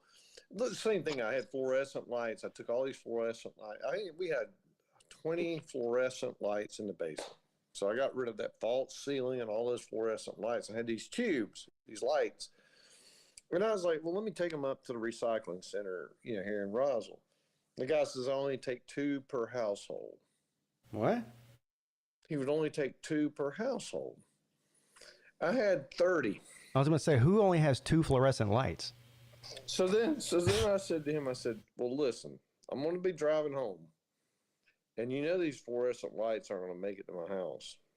So you can choose to take them now and do the right thing by them, or I can throw them away in a bad place. And he was just like, well, we're not supposed to take more than 2. I said, that's fine. I said, you don't have to worry about it. I'll take care of it. And did you at least give him the 2? Huh? And then, did you at least give him the 2? Well, I did, but what was funny is he stops. He goes, okay, give them to me. Just give them to me. I said, now you're talking. See, this is why you're supposed to be here. I'm supposed to give it to people who can take care of the mercury in these damn fluorescent. Yeah, I don't understand why they would only take 2. It doesn't make any sense. It was stupid. It was a dumbass arbitrary rule. And yeah, well, I mean, explain to me why I can't take my AC unit to the scrap yard when I replace the AC unit on my own fucking house. It doesn't make any sense. They want to charge people. Sorry. Does it have Freon in it or something? Maybe that's why. Well, no. Their excuse is, and I mean, this was a real problem of like people stealing AC units off of houses and scrapping them. That now you have to have a commercial HVAC license to be able to scrap an AC unit. Yeah. But I didn't go commercial. I got a buddy that does HVAC work, and me and him did it. Well, and I saved myself $5,000. When we go and get new batteries in our car, and they give you a battery disposal fee, and they give you a tire disposal fee, and all that stuff, right? To me, that I almost, because it's reasonable. It's not like some crazy number. But when you want to do that, you should. When you want to get rid of stuff that you need to get rid of, and they don't want to take it, then what are you going to do? Well, batteries are opposite. It's like a vehicle battery. They'll actually pay you for it. Well, they still charge you like a $25 fee for the battery replacement. I mean, you look at your bill, they always, well, at least on mine, they've always said, now I'm getting taken probably, but. Yeah, sounds like it. They charge you a battery replacement fee here. But that's, to get rid of the old one properly. And I'm okay with that because I don't. Well, see, that's why I do shit myself. And when I pull into the dump, as soon as you pull in, before you get to where you dump everything, there's 2 tractor trailers. One of them's for tires, one of them's for batteries. Yeah, we got a good one here. It's really well maintained, and you can dispose of virtually anything there. They've got hazardous material area, construction area. Well, if you have a smart system, then everybody can comply. But And you got to put the brown bottles in the recycling over here, and the green bottles here, and the clear. Yeah, we don't even bother trying to recycle. I mean, it just does. They don't do it. Right. And they charge you extra for it too. Yeah, it's stupid. So. Everything is on the million-year plan in my book. Just throw it in the landfill and hope for the best. But everybody, so I'm on the million-year recycling plan. Just throw it in the landfill. In a million years, you won't know any different. Well, no, it don't take that long because I'll give you a perfect example. They built the main hub where all the offices and all the buses are stored for MATA in Memphis. All the city buses. They built that complex or whatever you want to call it. They bought it. They bought the land from the guy that was the mayor at the time, and it used to be a landfill. Well, you can tell it used to be a landfill because now there's about an 8-foot clearance between the bottom of the building and the ground. Oh my God. When you get up, oh yeah, like I've had to go out there several times because everything's decomposing under it, so the ground's settling. It's just sinking. And every so often it'll sink far enough where it puts enough strain on a water line and it'll bust. And I mean, I know we've gone under there. We've had to haul our pump out there before. This was years ago when I was doing environmental work, and we pumped 500,000 gallons or more from underneath that building. I saw a bunch of video. I guess it was in the panhandle of Florida. Like, you know how we had that big snowstorm a couple of weeks ago? Well, all that snow melted, and I guess they had a bunch of sinkholes, and like the entire roads were just caving in. Oh yeah. Yeah. To change the subject a little bit. How's Volusia handling the Trump phenomenon against China? He's not here. You noticed. I don't know. He did leave a message on my video about the NCAA ruling about men and women's sports. Oh, did he? What did he say? Something like, "Oh yeah, now Trump solved all the world's problems. It's not like we have better things to worry about," or something like that. He solved something about. Vic's right. That was a problem that needed to be dealt with. Yeah. Well, this is what politicians are supposed to do. They're supposed to listen to their constituents and help them with their issue. I don't even. The thing about this thing is, I don't even understand why is it a political issue. It seems to me like it shouldn't be political at all.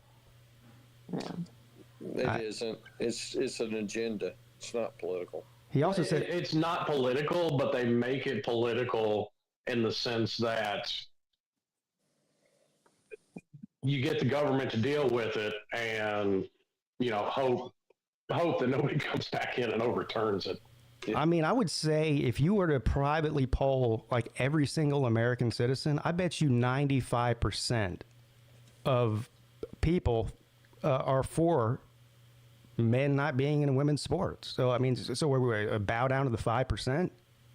Yeah. No. I mean, perfect example. Lou's as liberal as they come. He's against it. He's not liberal. Let's stop. Oh, of course he is. He's very much so liberal. Yeah. Well, he even says he is. Yeah. He's not that. Like, when you say liberal, I think AOC liberal. He isn't there. Well, Lou's also not an idiot. She's an idiot. Exactly. Well, the thing is, defend the man, but he ain't that fucking liberal. The thing is, there's so many people that just hate Trump so much that they won't acknowledge, even if they like something he does, they won't acknowledge it. No. Yeah. But here's did you see the news that they're seriously they're pushing, they want to get it to the Supreme Court before 2028 that Trump can run again for another term because the limit on presidential term limits is not constitutional. Yeah, I'm going to say no on that. Look, man. Well, I mean, he's right in the fact that it's not constitutional. It wasn't brought around until FDR because he ran, 4 terms or was it 3? 4. 4. Okay. Yeah. Yeah. Well, I think term limits are a good thing. I don't want to expand it, whether it's for the president or anybody else. You should I want to expand term limits and that it's more than just the fucking president. Also, even if I think that Trump does a great job in the next 4 years, maybe at the end of the 4 years, I'm like, you know what? I'm happy with what he's done. He's going to be fucking, 85 years old then? I mean, I think there should be an age limit, to be honest. Well, the people want to expand the term limits because 4 years or 8 years isn't enough for him to get done what he wants to get done. Well, my take on all of that is they're not supposed to be doing 3/4 of the shit that they're doing. Yeah. Well, so you got to look at it the other way. If that's implemented where they can run for 3 or 4 terms, eventually there's going to be somebody that you don't like in there for 3 or 4 terms. Exactly. And we don't want those problems. No, but I don't think it's a term limit thing. I think it's an age limit. I don't think anybody... Like if you notice too, you said something about them wanting to do away with the electoral college. Yeah. You notice now they don't want to get rid of the filibuster anymore. Yeah. Like as soon as somebody gets in they don't like, all that talk about getting rid of the filibuster goes away too. Yeah. The PA said that Lou is liberal and she's Switzerland. Look, I don't think that he's personally. I agree with Lou more than I don't. So I maybe I'm liberal. I don't know, but I'm not. I know that. But at the same time, well, no, I think him and you and me and Pete and a lot of people are what I hope most people are. You have things you're liberal about. You have things you're conservative about. Yeah. Like I think anybody that toes party line on every full of shit. Which is a lot of either they're full of shit or they're a complete moron. It's a lot of people are like that too. Yeah, unfortunately. I don't toe party lines. I mean, it's very hard. I didn't even vote for Bush Senior, so I hated that fucker. So I wasn't old enough. Well, I'm old, but I couldn't. I hated him. Because he was an ex-CIA guy. He was a snake in the grass. I couldn't stand him. I got snookered by, and then the first term, and then I think W catches a lot of flack, and I also say this about Obama. He fucked up. Both of them catch a lot. Well, both of them catch a lot of flack about shit that was out of their control too. I don't know. He did the fucking Iraq War bullshit. That was shit. Yeah. We're just going to agree to disagree on that. Oh, and me and Pete have had these conversations. I tend to take Colin Powell's stance on it, just because I think Colin Powell was a good person, and I think they were just operating on that information. A lot of people up at the top that were influential in that war got very, very rich off of it. Cheney. Yeah. Okay, people get rich off of that's happened in every war throughout human history. Well, more rich off of it. More so now. Not really.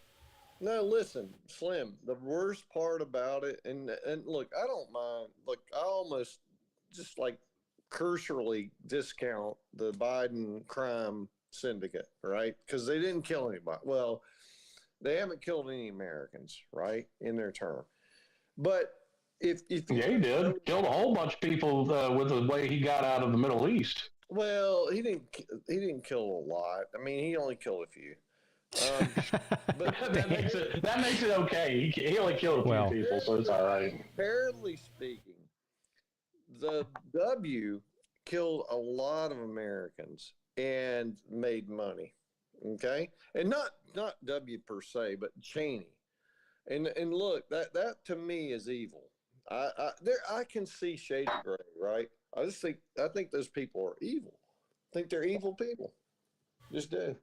And I can't abide by it. So, yep, it's been a lot. Look, I hope Trump doesn't do something stupid with Gaza and all the bullshit, because if he does, he's going to get, summarily.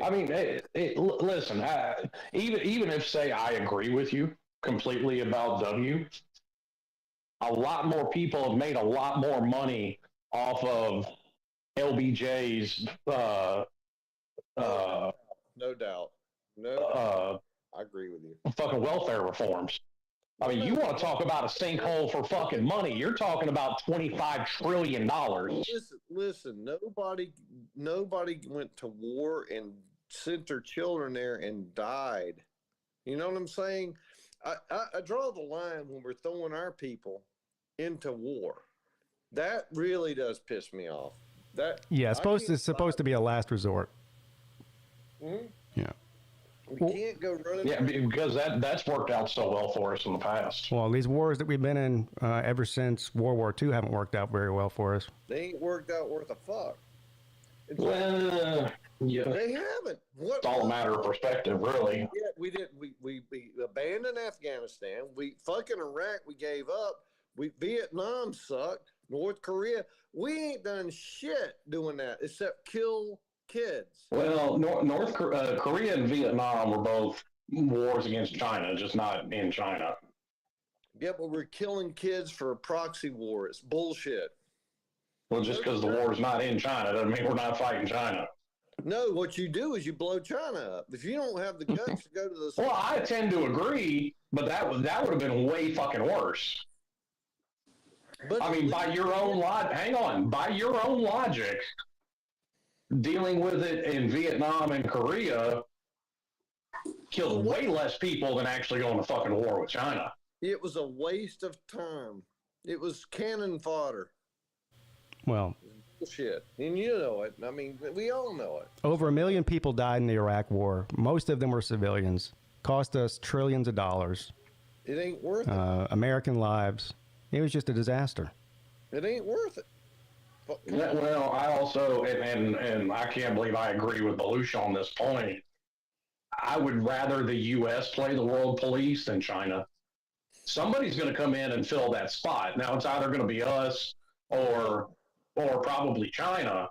I would much rather it be us. Yeah, if not us, it's China. So I would rather it be us. I don't disagree, Slim. I think it should be us. The problem I have is some of the people in us makes me worried that they're not worse than China.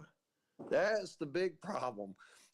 So if we can extricate, if we can do it the right way and be honest about it and be upfront and take the moral high ground, we fucked the moral high ground up with the whole damn Middle East. Hey, how about that solution I sent onto the group text last night? I don't know if you saw it, Paul.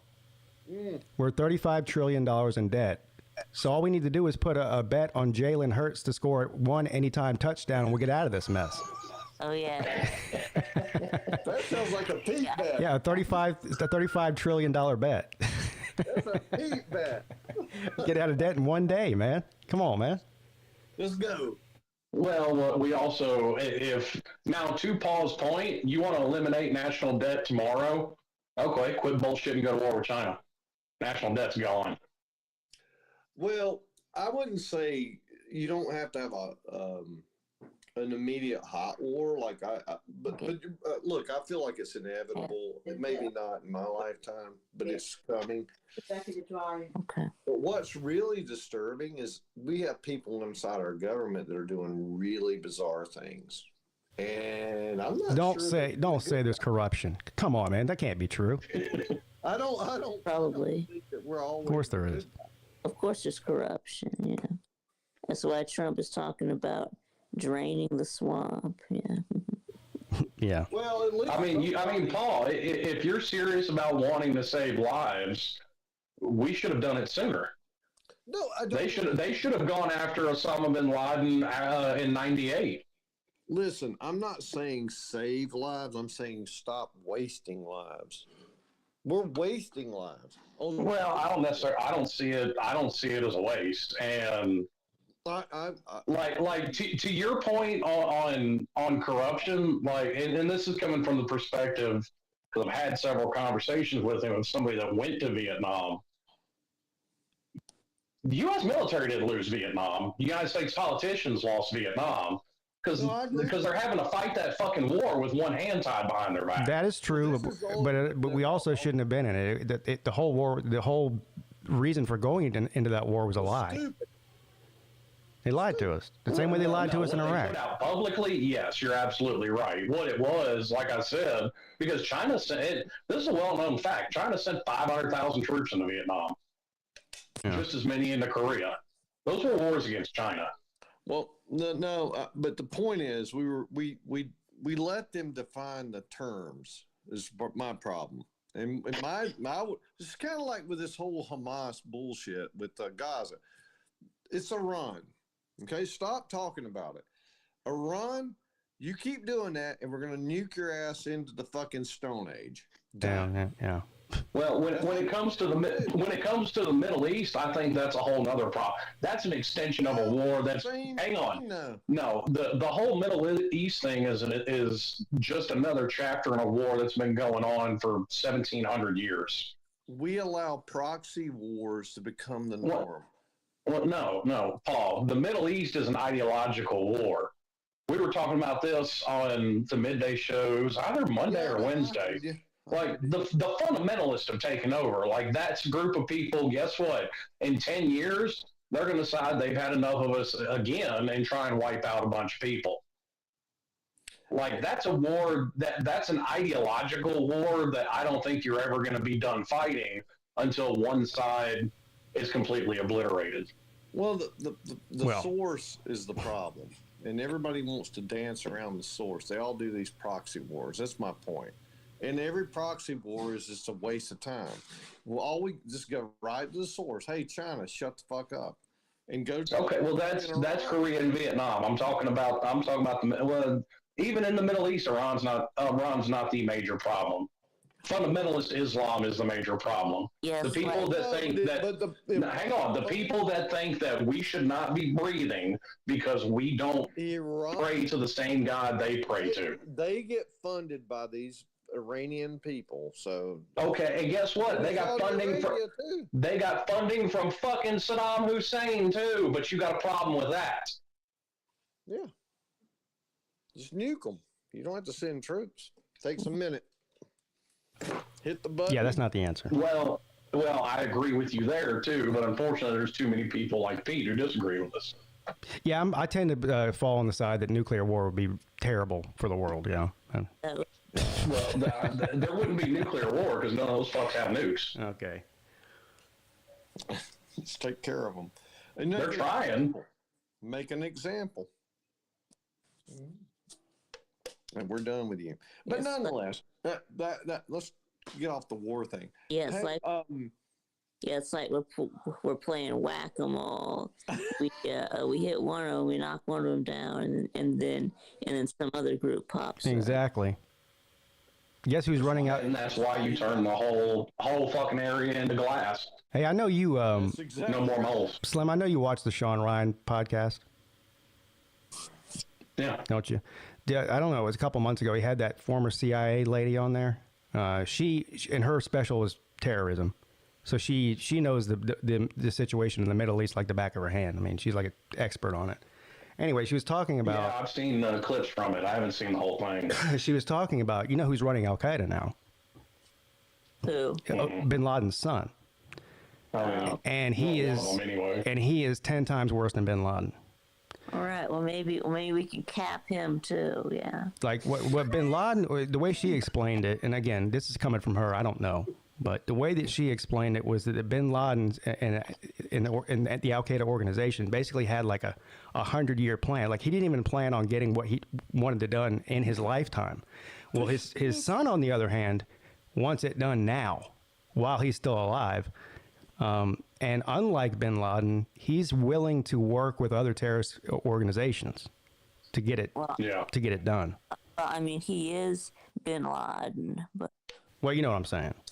Not Osama bin Laden. He's a different. Well, and that goes back to my point of I don't think Iraq was as wrong as some people do. Well, I personally think that we spent way too much treasure on a distraction, and we could have done it differently without all that and without the blood that we lost.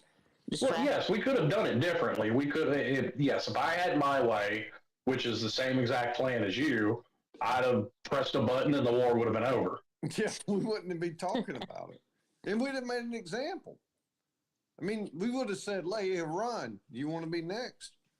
That would have been my statement right in the press conference. And I also think that people don't have a problem with World War II because Hitler was such a terrible person. I think Saddam Hussein was just as bad, and the world's a better place without him. I think it's incumbent to rid the world of people. But even with World War II, Slim, we stayed out of that until we were actually attacked by Japan. I mean, there was a lot of countries that were pissed off with us for not getting involved. It took Japan to attack us before we did. Yeah, because back then you actually had to get a vote from Congress to go to war. Yeah, and it wasn't popular among the population. The citizens of the United States didn't want to go to war with Germany. Well, yeah, because they originally, looked at it, and I think it's a very narrow-sighted view. They looked at it much the same way they did World War I as a European war. That would it would have come knocking at our front door at some point. Why not get ahead of the problem? The Ukraine-Russia war, is that not a European? Well, hang on. You decided not to get involved with the Middle East until they come knocking on your front fucking door. And 5,000 people died? Yeah. I don't have a problem getting out ahead of a problem. Yeah, that's what we should have done. Yeah. Yeah, I don't think it changes anything. The whole "you got to fight them over there so you don't fight them over here" thing, I don't think is true for the United States. It might be true for if you live in a country over there, but nobody's none of those Middle Eastern countries are invading the United States. Right, not. Well, no, they're not going to invade, but they're just going to fucking fly planes into buildings in New York. Yeah. Yeah. Well. So, would you rather the fight be over there or the fight be over here? Over there. Well, we can be over there all we want. That's not going to stop it from flying planes into buildings. Well, so far it has. Yeah, it has. No, TSA and having to take your fucking shoes and belt and rings off at the airports would got rid of that. We haven't had another 9/11. Nobody's dying in a fiery flame in a high rise. Okay. Yeah. So, be honest. Oh, well, I don't know. I mean, look at what happened in New Orleans. Look what happened in Vegas just a month ago. That kind of proves my point, though, that do you take the fight to them or wait till they bring it to you? Look, take the fight to them, yeah. When you have cockroaches, you fog the room. And that's Dude, I have used that example many of times, Paul. Dealing with fundamentalist Islam is like being a pest control guy. All right, let's put it this way. You have to come back every so often. See, that's why I say instead of completely abandoning the Middle East, you could have kept 500 personnel at Bagram Air Base, and every time decides to come out of its hole, you blow it all. Yeah, so let me explain. I don't have any problem with the military in a small way, a special forces type deal, to go in somewhere and take out, a terrorist leader or a group of terrorists or whatever. But these ground wars with nation rebuilding and all this bullshit, it's proven to be ineffective and, I mean, a disaster. Stupid. Well, I mean, I'm with you on the nation rebuilding. Like that's a waste of fucking time. Like just the people in Afghanistan don't want democracy. It just is what it is. Yeah, I'm just like. I mean, some people wanted democracy, but. Did you see that Navy SEAL? I can't remember where I saw this now. Because, when Trump said we were declaring war on the cartels in Mexico and we'll use military force if we have to and all that, that guy said they have no idea. Like, we think of the cartels as very powerful because they are in Mexico. And they have basically free reign and protection from the corrupt government down there because they're all on the payroll. He said, but that war wouldn't last a week. We wipe out all the cartels within a week. All right, let's do it. Yeah. Oh my God. Well, I mean, the same thing was true with Iraq and Afghanistan. I mean, we basically had control of those countries inside of 2 weeks. Yeah, we did. Yeah. You know what really bugs me is that we've tried multiple models, right? Nation building. We're going to create a democracy. We're gonna create this democracy. All that shit. None of it's worked. Okay. The one thing that I know has worked, because Japan is an example, drop nuclear bombs, the fucking thing gets reset in a hurry. Yeah, Everybody gets the fucking difference is, eradicated. Paul, the bombs today are 1,000 times more powerful than what we dropped on Japan. Well, that's good. It means you only It's have to not drop good. one instead of 4 3. Well, they're more powerful, but there's less radioactive fallout from them. Right. They get shit done. They get rid of people. Mm-hmm. And then we can rebuild. But, we're over here, dicking around, tinkering around. I mean, no, we don't need to do that. Just do what you got to do. Make an example, and let's go. It worked with the Iraq. We're not really having any problems with Iraq right now. No, we're not personally. Iraq's a disaster. It's worse than Iraq was a disaster beforehand. No, it's way worse than when Hussein was running that place. And sometimes it takes a lunatic to run countries like that. I'm not saying he was a good person or anything, but I mean, he kept the rest of the Middle East at bay. They were scared of him. It's a wasteland in Iraq now. A wasteland. Same thing with Afghanistan. It's a wasteland. There ain't nothing fucking. There's nothing good. That's the one thing that Hussein did a good job of keeping terrorists out of his country. He wouldn't allow it. Now it's a haven for him.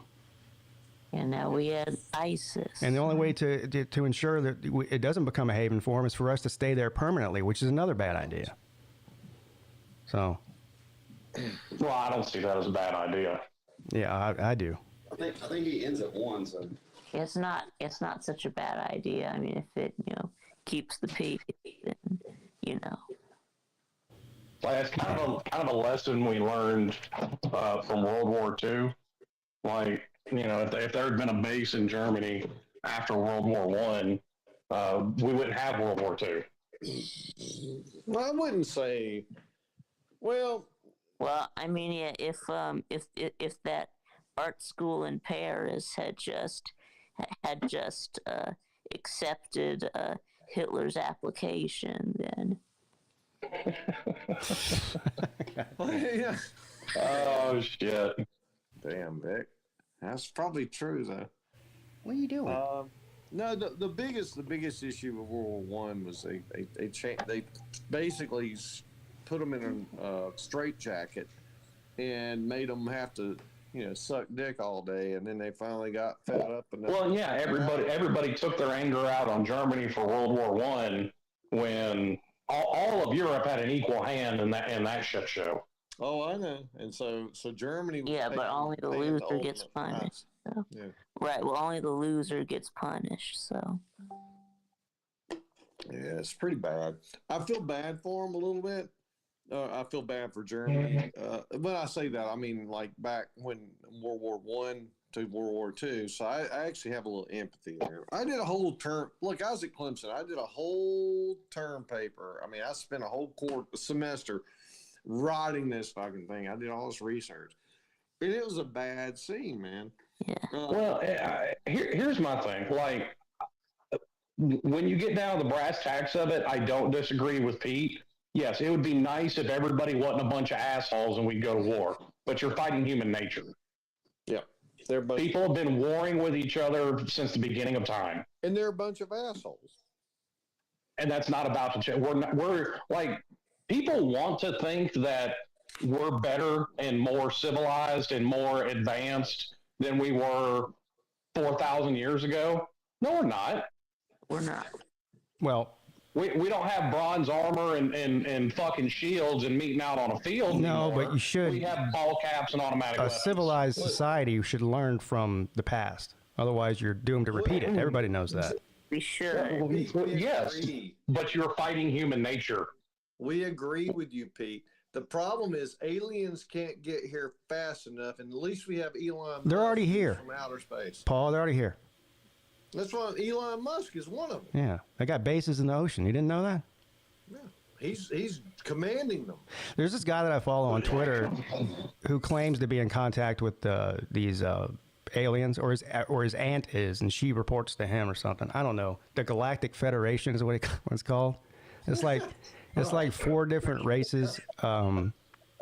from throughout the Milky Way. I'm about to say what is he, a fucking overly ambitious Star Trek nerd? Yeah, but but you should see he's got like 1 million followers. People believe this shit now. Now he claims. Well, no, I don't think people believe it. Oh yeah. I think a bunch of people just like listening to that goofy No, shit. go read the comments. These people are all bought in. They're all in on this shit. But anyway, he claims that Donald Trump has been in contact with the Pleiadians. So the Pleiadians, I know too much about this shit. I'm embarrassed now. The Pleiadians are benevolent. They look out for it. Like they've been protecting Earth from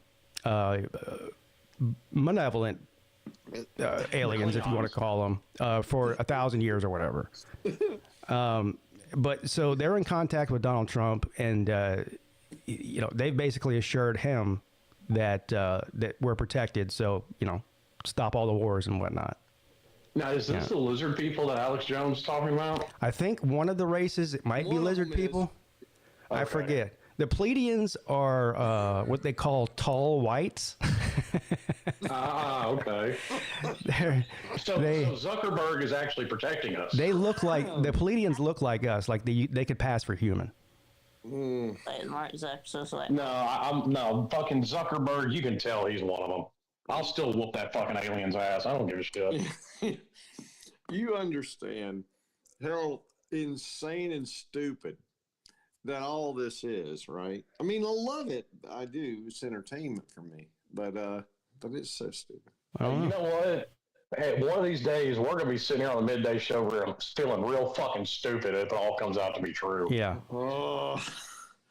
There are aliens here, though, and there are aliens that are going to save us. I keep saying, why don't they show up and do it now? Why are we waiting? I mean, come on. Well, because according to this guy on the internet, this is what they do.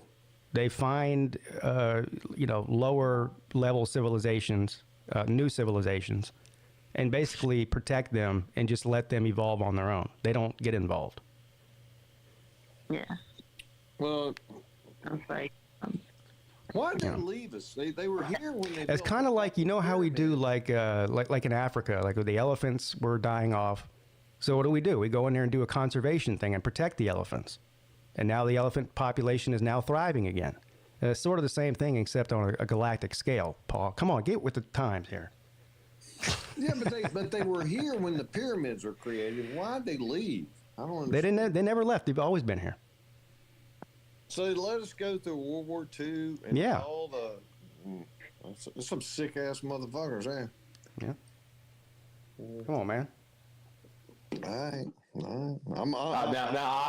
seen the ones on the alien civilizations and building the pyramids and the Ancient Aliens show. Yeah, our DNA used to be vastly different. People used to live for 900 years. Yeah. Which I'm gonna be honest, sounds kind of shitty to me. Like, yeah, I don't want to live that long. No. Now we got Slim's DNA. Yeah, fuck. We're fucked. I know some people's DNA that doesn't need to be recreated. Mine. Hey, a few people have made that accusation of me over the years. Slita doesn't need to have his DNA recreated. Who? Slita. Well, Oh God. he doesn't. So that he doesn't want kids. He's not gonna have his DNA recreated. He's not gonna ever have a girlfriend. Yeah, Slit. Exactly. Yeah. That he says that he never wants to get married, never wants to have kids. Well, he's MGTOW. He's MGTOW. Can you imagine the calluses on his hand? I mean, Jesus. Oh, that's just gross. I don't think we want to imagine. No. I mean, what's bad is I know that Nate and Ballard have had girlfriends more recently than Slita. Yeah. That's bad. He really does hate women. I'm telling you, man. Like 50% of the videos he makes is about working out, and the other 50% is about how he hates women. What the? Come on, I'm not kidding. Just go look at his page. Look, Yeah, it's true. Yeah, women are verify. Women are fun. They teach you how to have a different perspective. Well, look, it's simple. The reason that he hates women is because they reject him, because he's a douchebag. That's why he hates them. Hey, say 10 minutes now. I'm right up. I'm ready to go. If women loved him, Let me go. I got to get out this because I got to flip a switch. all right. Good luck. Later, guys. Let me get on. Paul's always got something going on at that house. Dude, I swear. I think he just doesn't like to be alone. So he just invents new projects to come up so people can come stay with him. Okay, sounds like a decent enough idea, and this is nothing against Jay, but I'd rather sit there and look at Robin all day than Jay. But that's me. Well, yeah. Jay's more fun, though. Well, I don't doubt that. That poor woman. Talking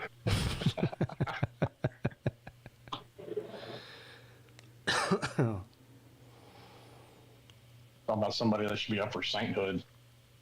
Yeah, no kidding, right? He's still on here, too. Well, of course. He hasn't figured out how to drop out. He's not actually doing anything.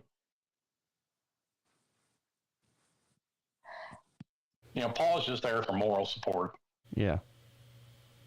And to cook food for him. Yeah, well, go get the food because he ain't cooking. Well, his laundry room is bigger than my bedroom. Right. For real, it is. I don't know. I haven't measured it, but it's probably about the same size as my bedroom, now that I think about it. 20 by 14. That's massive. I think it's a little smaller in my bedroom, but not much.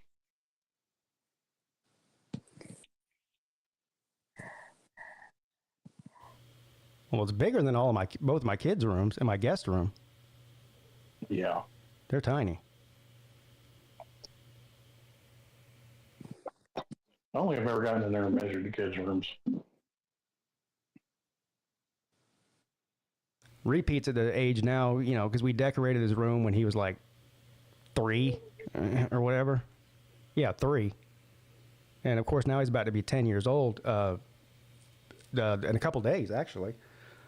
So, he wants to redo his room.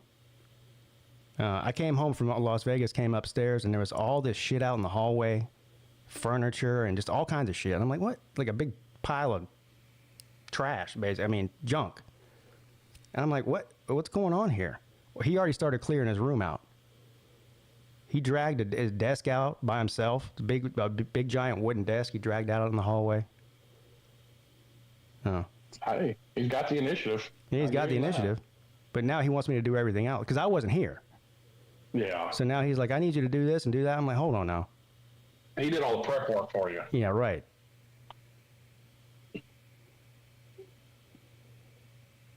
I ain't gonna knock it. Which I don't mind, but. Yeah, we were looking at the same thing here, but, hopefully we get some sense back to the housing market and I'm going to get out of this house. What's up, Broski Bear? How you doing, buddy? Because frankly, I've just gotten to the point we've kind of outgrown this house. Like, we got too much, and I'm sure you've noticed it too. Like, you just accumulate shit over the years. Oh, believe me. That's a constant. I didn't have nowhere near this much shit when we were in our one-bedroom apartment. It's a constant struggle. That's the thing, is the more space you have, the more space you have to store useless shit. It's a constant battle with me because I'm always wanting to get rid of things, and Mrs. Peete doesn't like getting rid of things. I mean, she's not like a hoarder or anything, but, it's just everything she feels like we might use again. We might use that. So I'm like, no, we haven't used it in 5 years. Like, stop.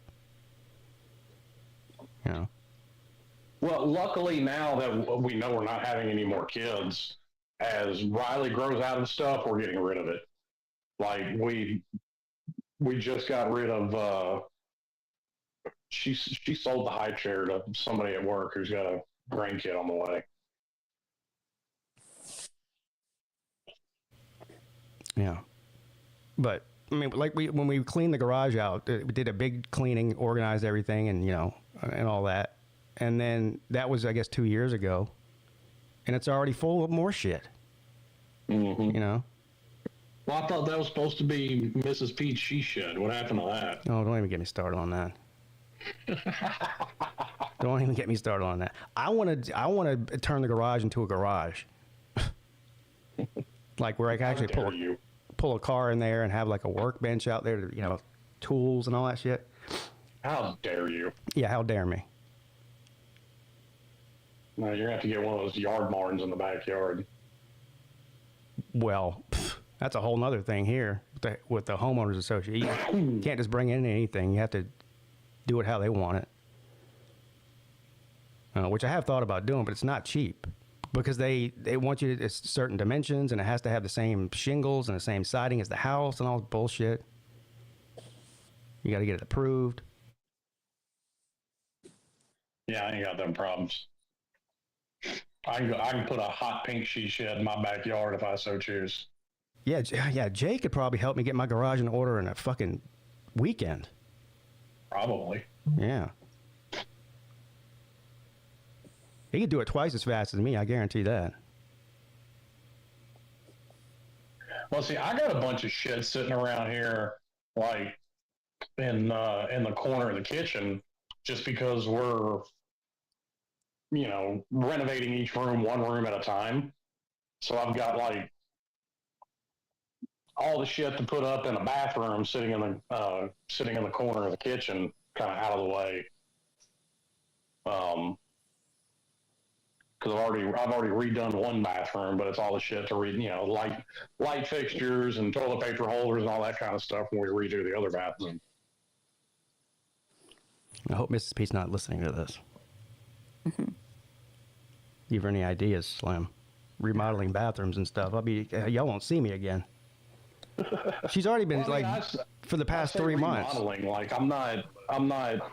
You know, tearing out the tub and doing tile and all that shit. I'm not wasting my time. Yeah, see, she wants to do all that. She wants to put down those, I forget what they're called, some kind of stone, like pebbles, on the shower floor. Yeah. I'm like... Well, see, we're going to do that when we build the house. This one, like, I'm just trying to dress up. Like, when they built the house, they put the cheapest light fixtures, you know, the cheapest doorknobs and all that kind of stuff. I'm just going through upgrading that kind of stuff. That way, when I sell it, I can get, you know, I'll get that return on investment. Paul, you got YouTube on or something. I'm hearing a playback from you. There you go. I'm just trying to dress See? up like when they built the house. It sounds like he's on a World War II CB. He has YouTube playing in the background. That's what it is. Of course. But yeah, she's been warning me for like 3 months. Like, you know, well, as soon as football season's over, you're gonna start these projects. She got a whole list. I'm like, oh, fuck. Put you to work. Yeah. Yeah. I mean, honestly, you take it one room at a time. It's not bad. Like, I can hang crown mold, paint, do all my mud work in a bedroom in the week over a weekend. Yeah, I don't mind doing stuff like that, like hanging fixtures and painting. Like, I've done that a million times, but like some of these, like the shower deal, like, I have no idea what I'm doing. I guess I could go on YouTube and make myself an expert, but it's not that hard. Like I said, I'm not doing it in this house because we're planning on getting rid of this house, but yeah, I'll do all that shit in the house we build. Because it was going to have the one I've already got the blueprints made up and all that kind of shit. It's just a matter of, you know, finalizing a land deal and getting going. You gonna build something? Yeah. You gonna actually build, or are you gonna do like a modular deal? No, I'm gonna actually build. I'm not doing a modular house. No, some of them are nice, man. Some of them are. I got an uncle that had one. It's still, a lot of them are still like, it look good, but are cheap finishes. Yeah. I don't know. A lot of new construction is not very good either, though. You gotta know. Well, yeah, you have to know who you're hiring and all that. You kind gotta of know shit. it. Yeah, you gotta know what to look for too. I got somebody I trust. Oh, that's good. I know he does good work. I mean, literally. Number one, I used to work for him, but number two, I've seen pictures of a house of his that got hit by a tornado. It literally took the house off the foundation, but the house stayed together. Wow. There's a guy on YouTube that goes through these new construction sites, and these are expensive houses, like $300,000, $400,000, $500,000 houses, and he goes through and just points out all the shitty construction work that they're doing. Oh yeah. I've noticed it here with a lot of the remodel work I've done, and like I don't think I've got a single wall that's completely square in this house. Yeah. We got lucky in that way. We didn't really have any major, warranty stuff that needed done because it was a brand new house when we moved in. So it was a pretty well built house. The only thing, the HVAC, the AC unit, apparently that model from that year, just that 1 year, is defective. So instead of lasting for 20 years, they only last like 10, and I'm going into year 9 now. So I had to replace mine. Oh God, it was probably, let's see, she's 8 now. I mean, this summer will be 8 years ago. When I had to replace mine. The one they put on here wasn't big enough for the house. Yeah, Jay, that's it. That's the guy I'm talking about. The guy who, I think they tried to sue him. KB Homes, which is a national big, tract home builder. Mm-hmm. Hey, Slim. I think they're trying to sue that guy for like defamation or something. Which I don't know how they can win that. I mean, all he's doing is pointing out their shitty work. No, they ain't gonna be able. They won't win that. Yeah. No, your wife could tell you that, Pete. But Slim, I want to know how often do I need to clean the shitter out? 3 to 5 years. Every 3 to 5 years. The shitter was full. Yeah. Exactly. I'm gonna have to clean it out. Yeah, mine's coming up due this summer, I think. Yeah, I started getting these teaser emails from them, Bank Septic, and they're like, "Oh, just remember to call us." And I was like, "How long has it been?" And now I started counting back. I was like, "Okay, it's been 4 years." So they're itching for business. I guess you got 1 more year. Yeah. That's another thing we got to replace. We have a tankless water heater here. Do any of y'all have one of those? A tankless water heater? No, I don't here, but when I build, I'm going to have one. So I didn't know anything. The first time I ever had one, so I had no idea. So the HVAC guys come over in the fall for their normal service, and they're like, "We see you got a tankless water heater there. When's the last time you had it flushed?" I'm like, "What?" Flushed. They're like, "You're supposed to do it every 24 months, like every 2 years, 18 to 24 months." And I'm like, "Well, I've been here 8 years. I've never done it." And I was like, and I said, "So is that some service you guys offer? Like, can you flush it?" And they were like, "Yeah, we do offer that service, but if it hasn't been done in 8 years, if we go in there to clean it out, we'll destroy it." So you can break. Yeah. So he said, basically just ride it out until it stops working. Well, even a regular water heater, you're supposed to get it flushed every so often. Yeah. I was like, fuck. Yeah, if it's I just But then he told me that we can put this water filtration system in, and if you do that, and that costs like $1,000 or $1,500 or whatever it is, then you, at the same time that you replace your tankless water heater, then you'll never have to flush it. No, just put it on the calendar, flush it. I mean, well, I can't flush it now. It'll destroy it. No, I'm saying after you replace it because it's ruin inevitable. Well, it takes out all the chemicals out of the water anyway. That's a good thing. If you get the filter thing. If you really care. I mean, chemicals can make you healthy. Yeah, I don't need immunity. Okay. No. I mean, not all chemicals are bad. Yeah. Well, if they were all bad, we wouldn't have them. Yes, but most of them are. Yeah. I mean, we have chemicals for a reason, right? Well, I mean, people bitch about fluoride in the water. I mean, that shit's good for your teeth. well, I mean, Yeah, so is toothpaste. Those, yeah, Well, I don't know why you need it in the water. are useful for something, but they're not good for human consumption. But, Well, you're not consuming water. What? what? Well, do you drink water out of your faucet? Sometimes, but even if I didn't, Fluoride. unless you get a reverse osmosis water filtration system, even if you get like a Brita from the store, it doesn't take all that shit out of it. It just takes like the lead out of it. I have one connected to my sink. Yeah, that doesn't take fluoride or chlorine or anything out of the water. Yeah. No, I'm talking about I have a reverse osmosis thing that only feeds my sink. Oh, you do have a reverse osmosis. Okay. Yeah. Mm-hmm. Yeah. Well, I wouldn't drink the damn shit from the Fulton County. You guys will be just. Shit, I've been drinking water from the hose outside since I was a little kid. That explains it right there. Yeah, fluoride's a neurotoxin. It's not good for you. You're not supposed to ingest it. No, you're not. No. It shouldn't be in water. I mean, you know, unless you're swallowing toothpaste like a retard, then you shouldn't have to worry about it when you're brushing your teeth. But in the drinking water, it doesn't make any sense. RFK Jr. wants to take the fluoride out of there. Yeah, because it's not good for you. He's a big RFK Jr. fan. Speaking of brushing teeth, always take time, or at least 2 or 3 times a week, to brush your teeth with basic baking soda and water. That's it. Don't do any of the fluoride bullshit. I'm just saying, because it has. Why not just use toothpaste like a normal person?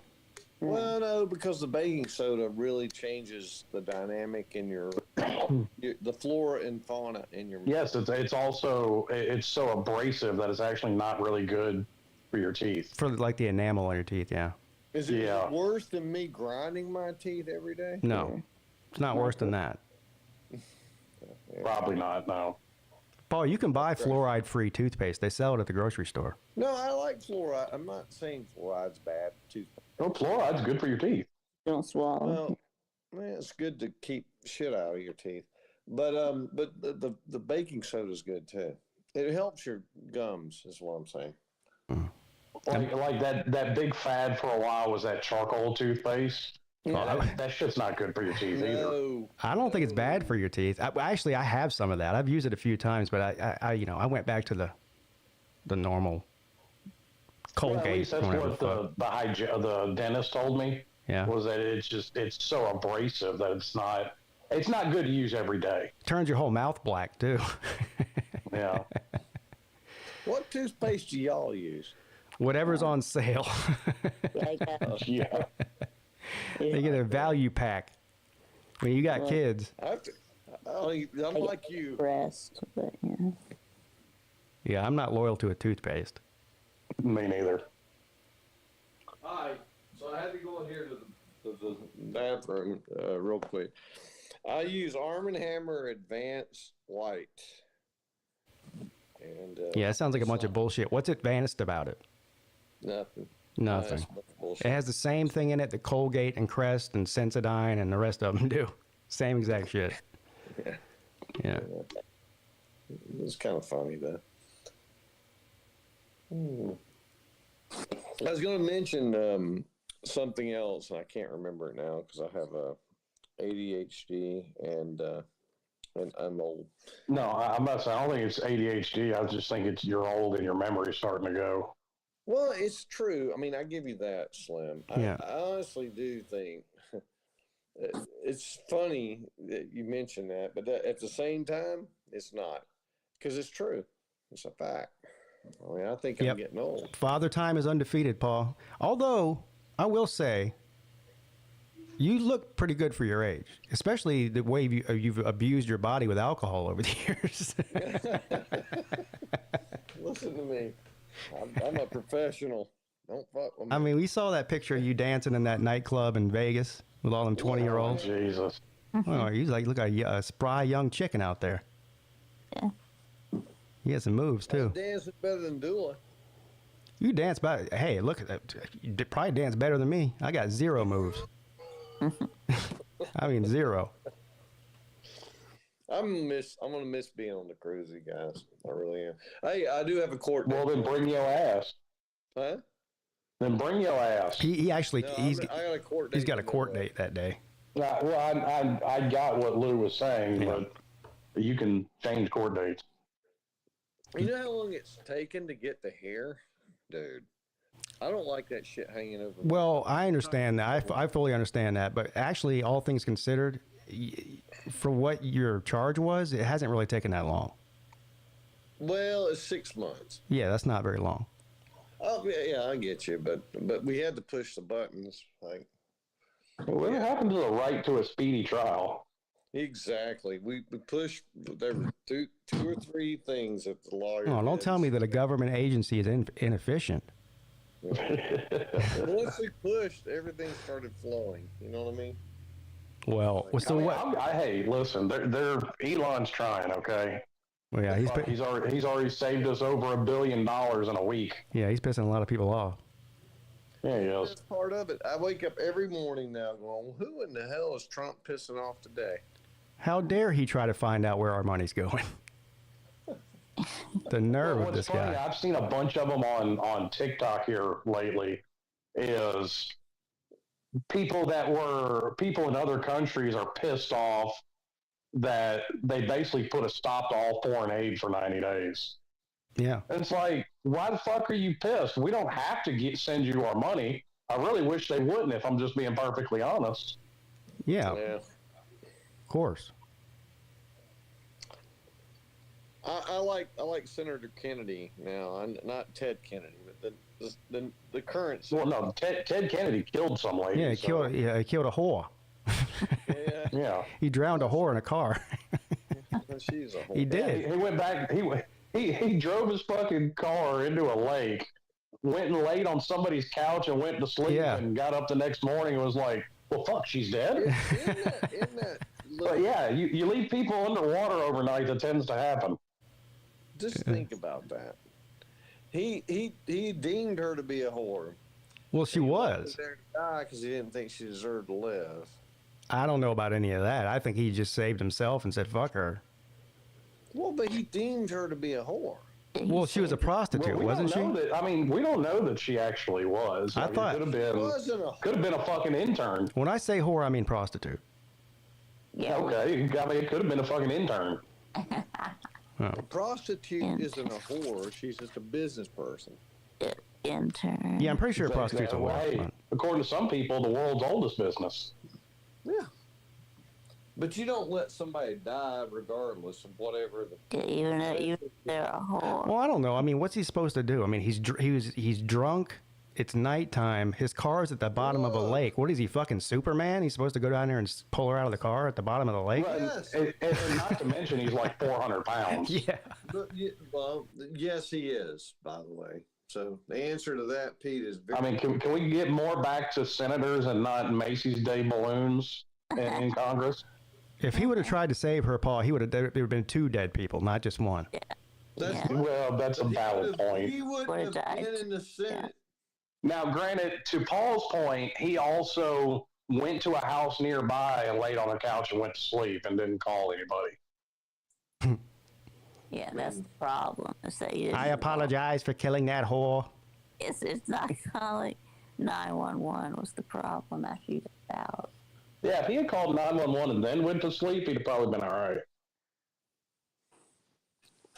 I don't know, man. I think that people like that, they're all out for themselves. They don't give a fuck about nobody else. Well, yeah, he's not the only one. Wasn't it Cheney that shot somebody in the face? Yeah. Well, that wasn't on purpose. Yeah, he's just a bad hunter. That's all. Well, supposedly it wasn't on purpose. Yeah. I've seen life, okay? You can hide that shit real easy.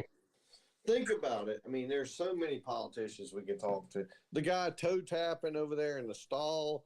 I mean, we got so many people in politics that aren't worth a damn. Trump was bad too. I mean, look. It's sad that I know exactly what he's talking about. Well, hey, Paul, don't forget what senator was it that filmed a gay porn in his office. Oh my God. Yeah. What is toe tap? So they were in a stall in a bathroom, and he was wanting a toe tap to tell the guy that he was in. This is the thing that these people did. I forget what airport it was at. It was at an airport. Well, I guess if you go in there and you're shitting next to somebody and you start tapping your toe underneath their stall, then that's a signal that you want to have sex with them or some shit. Like, I don't know. In that bathroom. Yeah. Can't we just keep it simple? Like, wear an upside down pineapple Hawaiian shirt. Everybody knows. It would have been nice if they had transsexuals in that bathroom. Do you know how down bad you have to be looking for sex in an airport bathroom? God almighty. Have you ever been in the airport bathroom? I have not. I try to avoid taking toe tapped. Yeah, don't toe tap, Vic. You get some unwanted attention. I try not to take a shit in the public bathroom. I mean, that's just my thing. It's my, Well, I'm pretty sure that's everybody's thing. Nobody wants to. Yeah, we try to if we can avoid it. Yeah. Yeah. Yeah, but Paul strikes me as the type, like, if he's got to hold it for an hour and a half just so he can shit at home, he will. Yeah. Well, sometimes sometimes you just don't, there's no choice involved. It's either. If you're having to squeeze your ass cheeks together going from gate to gate, stop at the bathroom. Yeah, I like to be able to try to shit before getting on the plane, but yeah. Yeah, that's a good point. Nature Boy says, what if you're just listening to a good song and tapping your toe? Yeah. That's a very good point. I mean, as long as you're only tapping your own toe, then. Exactly. Well, keep it on your side of the divider and you're okay. Yep. That guy was married. Wasn't that guy married too, with like kids? Probably. Yeah. A lot of them they all are, yeah. Dang. If you eat Carlos and Charlie's, you're going to have to take a shit. So you either run all the way over to the elevator bank and go up to the room and take a shit, or you take a shit in the casino. Oh, I'll tell you one thing. I probably would shit my pants before I shit in that casino bathroom at the Flamingo. Holy shit. Was it that bad? Oh, my God. Dude. It's horrible. It's awful. It's really bad. And there's only one bathroom on the main casino floor, so everybody has to use that bathroom, and it's always some toilet over. They're always in there doing some kind of work because the fucking plumbing doesn't work, and there's shit and piss all over the floor. This is why they had the water off, Pete. The trash is overflowing onto the ground. What casino? I think it was the Harrah's Casino. It was either the Link or the Harrah's Casino. Me and Lou walked in there, and there was this guy in there showering in the sink and using the hand blow dryer to fucking dry his hair. He was shampooing his hair in the sink. I said, God damn. I mean, that wouldn't shock me just because I've seen fucking truck drivers do shit like that. Yeah, but this is inside of a casino. Yeah, I mean, not quite full on trying to take a shower in the sink, but pretty damn close. But, I mean, I'm sure the guy was homeless, obviously, but you would think that somebody that worked there, because there's usually always people that work there in the bathroom doing something. You would think they would be like, "Hey, dude, you can't fucking wash in here. Like, this is not a truck stop." Did you see Nature Boy's comment? No. Whore's bath. Yeah, that's what that's called, a whore's bath. When you bathe in the sink, yeah. But he wasn't just like wiping his armpits down with hand soap. I mean, he did a full-on shower in that sink. Fucking wash his hair, the whole thing. Asked him, look, if I was there, jokingly, I would have asked him, "Do you want me to wipe your crack of your ass with some soap and rinse it off?" Yeah, no. See, first of all, I feel terrible for the guy. If you're having to do that, then you are in a pretty bad spot. But it was just shocking to see inside of a casino that happening. You know, never seen anything like that before. But then again, you see some crazy shit in Vegas. By the way, I've been that way on road trips, and I'm not look. I have plenty. But we're going across country, right? So when you're like, I just need to take a shower, but I can't. So I go into Burger King. I'm like, I'm gonna go in here and I'm gonna clean up a little bit. and I've washed my hair in there and everything. I've done all that. I've done that. Yeah, we're no. gonna stop. We're not going to stop and get in a room. Trust me. I've driven 36, 48 hours, 72 hours. I don't stop. When I go, I go. And so I don't sit there and look for a room. I just use the bathroom. But not in a casino. Baby wipes, man, I'm telling you, they're a lifesaver. No, they're good too. Look, I'm going to take your advice on that next time. I'm going to take some baby wipes with me. I could have used them that last night that we were there. Dude, we keep a package in my truck. We keep a package in her car. She is potty trained, yes. There's still a package, in her diaper bag. I took basically a bath in cologne. What I did. Yeah. Hell, Lou did that every day. He would go take a shower and he'd come out smelling like a damn French whore. Yeah. I was like, dude, why are you putting all that shit on? He's like, you never know who's gonna smell you. I was like, damn. Well, that's true. I told him, I said, I don't need to smell it. I'm trying to. What are you saying? You don't like loose cologne? Well, I think it's overstimulating. It makes you overstimulate. How much did it stimulate you? Well, in my nose had to sneeze a lot. So huh. I don't like candles. I don't go to the candle shops. I have a lot of issues with overstimulating smell. But, wow, I only ever heard that before. So you're like extra sensitive to certain scents? Not in a certain sense. When it's a scent that is strong, I don't like it. And it could be anything. I mean, I've been down this road. What about like a car air freshener? No, can't. Can't do that? No. No. That shit's not good.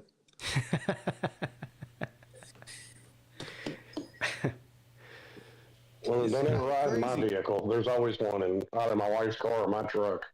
Well, my whole thing is if your car's clean and you wash it up good, you don't need a damn air freshener.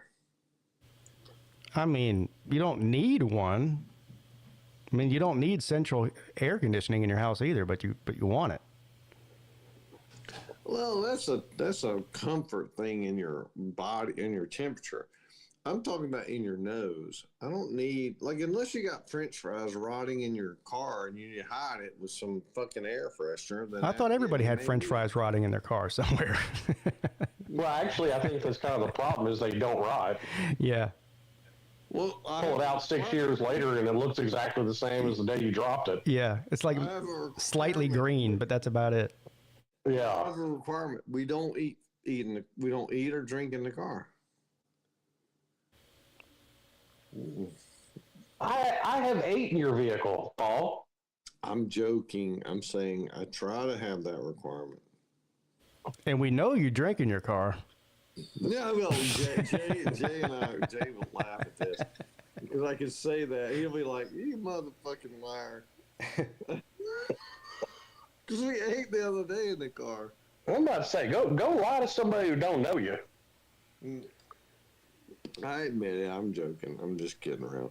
But anyway, I used to be that way. Rob said that. She goes, "You've changed so much. Why do you let people eat and drink in your car? And why do you drink in your car? And why do you eat?" Yeah. Anyway, I get all that shit. Well, I mean, because I do. If they're adults, they shouldn't be spilling shit all over your car. I mean, I could see kids doing it. It's not that bad. I mean, Jay's I pull out the car seats. We pull out the car seats out of both vehicles like every couple of months. And there's all kinds of food and shit up underneath them. Yeah. You know what's funny? My son was in my cousin's car, which is like my brother, by the way. He wanted a large cookies and cream Chick-fil-A shake, right? So he wants one of them. And he's like, okay, well, that's fine. And he spills it all over the other side. I mean, the whole thing just blatantly all over everything. And so he's like, well, you needed a large, but you wouldn't hold on to it. It's all over the car. So there's milk all in his floor mats, all underneath the floor mats. You know what I mean? It's like, damn. So that's bad because it's going to make you. Well, it's a pain in the ass. It's not that big of a deal. But you need to get those those weather floor mats. That's what we did for our Jeep. Yeah, WeatherTech. Yeah, I got those WeatherTech floor mats in my truck. Yeah, so that's all you got to do is piece covers the entire front and back. Yeah, all you got to do is pull it out and spray it down with a hose. You're done. I do the same. Yeah, I do the same. Yeah, little dog dish soap and a deck brush will clean right up. Mm-hmm. You got to keep that Honda Ridgeline in tip-top shape. Trust me, it's in great tape. I can make that thing look like a damn. Dude, I got to drive my truck to one of these slob events so Slaw can see what a real truck is. What do you have? Like a dually? No, I've got a Dodge Ram. Oh, okay. 1500? You've driven it to one of them. I've seen it. What year is it? 17. Oh, let me pull this up. Jay says it's only half of his truck, Slim. And guess what? That 1500 hauls everything I need it to. Have you guys seen the new 2025 Chevrolet El Camino? What? I haven't, but I have seen I've seen the concepts for, I think it's the 26 Silverado. They're going back to like that 70s square body. Oh style. yeah, I saw that. That thing looks awesome. Yeah, that's badass. That does. Yeah, look awesome. that square body looks badass. But I like these.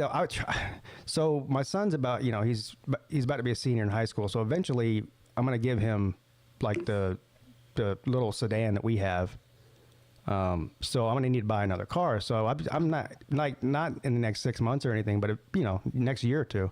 So I'm just kind of like keeping my eye out for what I want to get. So I found this El Camino, and I know you can't see YouTube, Slim, but here's what it looks like right here. I have a general rule about El Caminos.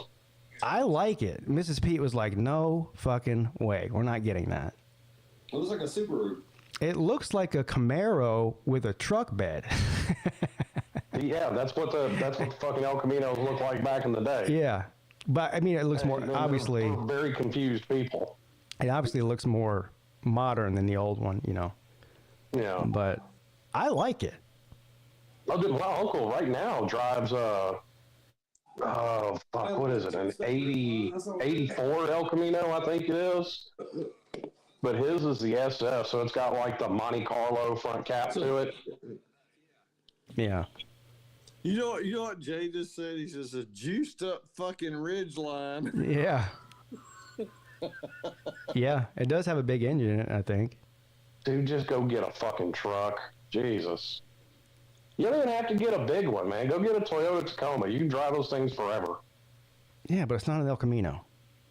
Yes, and that's a fucking good thing. I like different shit, man. They Apparently. out. I don't know. Maybe I'm crazy. A little. They've reinvigorated the Scout. I've always, I've been waiting for them to come out with a new El Camino. So, Dude, granted, I've never been a fan of El Caminos or Rancheros. And my grandmother had one. My grandmother had a Ranchero. Gosh, she totaled that thing 3 times and bought it back from the insurance company each time and fixed it up. It had a big block 460 in it. yeah, see? My first sexual intercourse was in a back of an El Camino. So. I somehow believe that. Yeah. Yeah, that is completely believable. As a matter of fact, if you would have asked me what kind of car did Paul have his first sexual encounter in, the first thing I would have said was El Camino. Either El Camino or Ranchero. I don't know if he's a Ford or a Chevy guy. No, I'm a Chevy guy. Now, this one here looks badass. See, this is how I'd want mine to look. Oh, where is it? There it is. That thing's sweet. Come on, man. How you gonna look at that and tell me it's not sexy? I can't even see it, and I know it's not. Yeah, it is. Yeah, it makes me Does it like come in a diesel option? I don't think. I doubt it. Well, I mean, I actually would think that it would because their small pickup, the Chevy Colorado, it's got an option for what is it? It's a 2.4 liter Duramax, I think it is. It's a 4-cylinder turbo diesel. Man, that damn thing makes me get excited. I have Yeah, we just leave it at that. We don't need to know how excited you're getting. I want to see. Let's see what kind of engine it's got in it here. I'm online now. I'm doing financing. Fuck. Of course. God damn. I don't know what kind of. I know it comes in a V8. I just don't know how big it is. Probably a 5.7.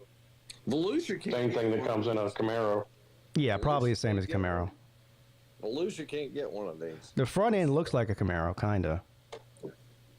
The rest of it doesn't, No, it's though. pretty. I mean, it's a good-looking car. Yeah. It's a better El Camino than the original. Although the original was classic, they cost too much. Have you ever tried to buy an El Camino now? The ones that refurbish. No, I would like to. They won't. No, they want to charge you $300,000. Well, then why would you ask me if I bought one? You know that I can't. Nobody can. Nobody with normal. What are you talking? Like I said, my uncle picked one up for under $10,000. What are you talking about? Yeah. What did he get it all refurbished, or did he want to get one and refurbish it? It was in running condition. It didn't need to be refurbished necessarily. Okay, well, I'm talking about changing out the leather or changing out the pleather, not leather, in the seat. Well, his had cloth seats. Ooh, look at this one. 2025 SS El Camino. So this one's got. That's a badass looking car there. Yeah, that's pretty. Yeah. You're gonna make me look this shit up. Jesus Christ. Yeah, you got to. Dude, it's a good car. It is. No, it's not. Looking. My Dodge Ram is good looking, and it's gonna look even better once I have that 6-inch lift on it. But I gotta quit procrastinating. I got the fuck thing sitting. I got the lift and the new rims and tires sitting in the garage. It doesn't even put the shit on yet. Damn, Pete, that's a pretty car. That is a pretty car. Yeah, that's the SS. So that's the souped up one. I'm having Tim the Tool Man problems over here. Yeah, that one's badass there. I wonder how much they cost. What? Let's try to guess. What do you think they cost? $40,000. They're probably going to start it at high 30s to 40. I was going to say more than that. I mean, how much does it like a Camaro cost? About 50,000. Yeah, I mean, you can get a 6-cylinder Camaro for Oh man, under 30. That would never be me. I'm not doing that. 6-cylinder muscle car. I get it, but I'm saying you can get it for under 30. So you tell me I'm going to have to sell Soros stock to get this? 40,000, give or take. All right, let's look it up. Yeah, I guarantee you it's 40. At least. Well, No, Silverado runs you about 40. I'm going to say 50. Well, I don't know. it's not as utilitarian as a Silverado. So, this is a... Bam.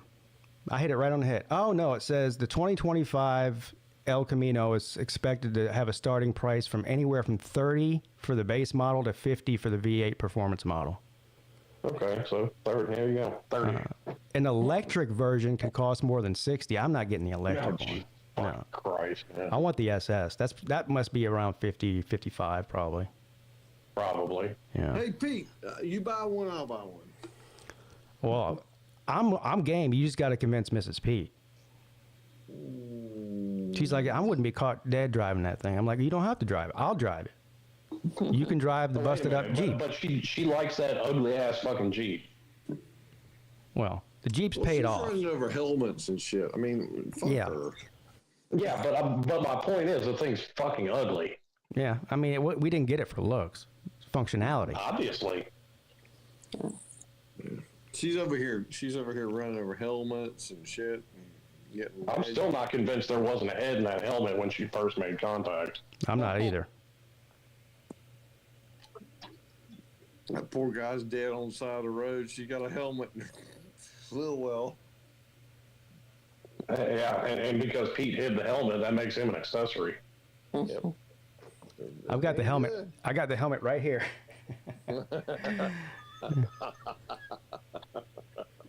I still haven't got rid of that thing. Why are you keeping evidence around? Jesus. So anytime people come over, I can point at it and laugh and tell them what she did. Well, I mean, everybody knows women can't drive. Yeah, but that's a whole nother level there. Well, Hell, I get accused by Jay that I can't drive. He's like, you like a damn. shit. My wife did $6,000 worth of damage to the car trying not to hit a fucking squirrel. Yeah. If you don't run that motherfucker over next time. The interior looks great on this thing too. Yeah.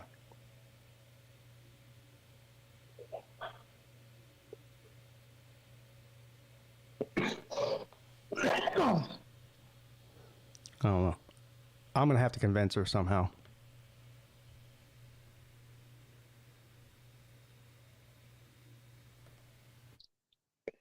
Well, it's probably going to involve getting her another new vehicle as well. Yeah, that's not happening. Like, I got a buddy. I don't know how he does it. Like, him and his wife trade in vehicles so often, they haven't been without a vehicle payment in like a decade. Yeah. Trying to start the lawnmower. I don't know what No, he's doing. I can tell that's a paint sprayer. Yeah. Yes, it is, and I'm trying to keep the switch moving because the paint sprayer's breaking down. Pete's YouTube car videos will be a whole new level. Yeah. Yeah. Yeah, you can start setting up props in the bed. That way we can see it behind you. Yeah.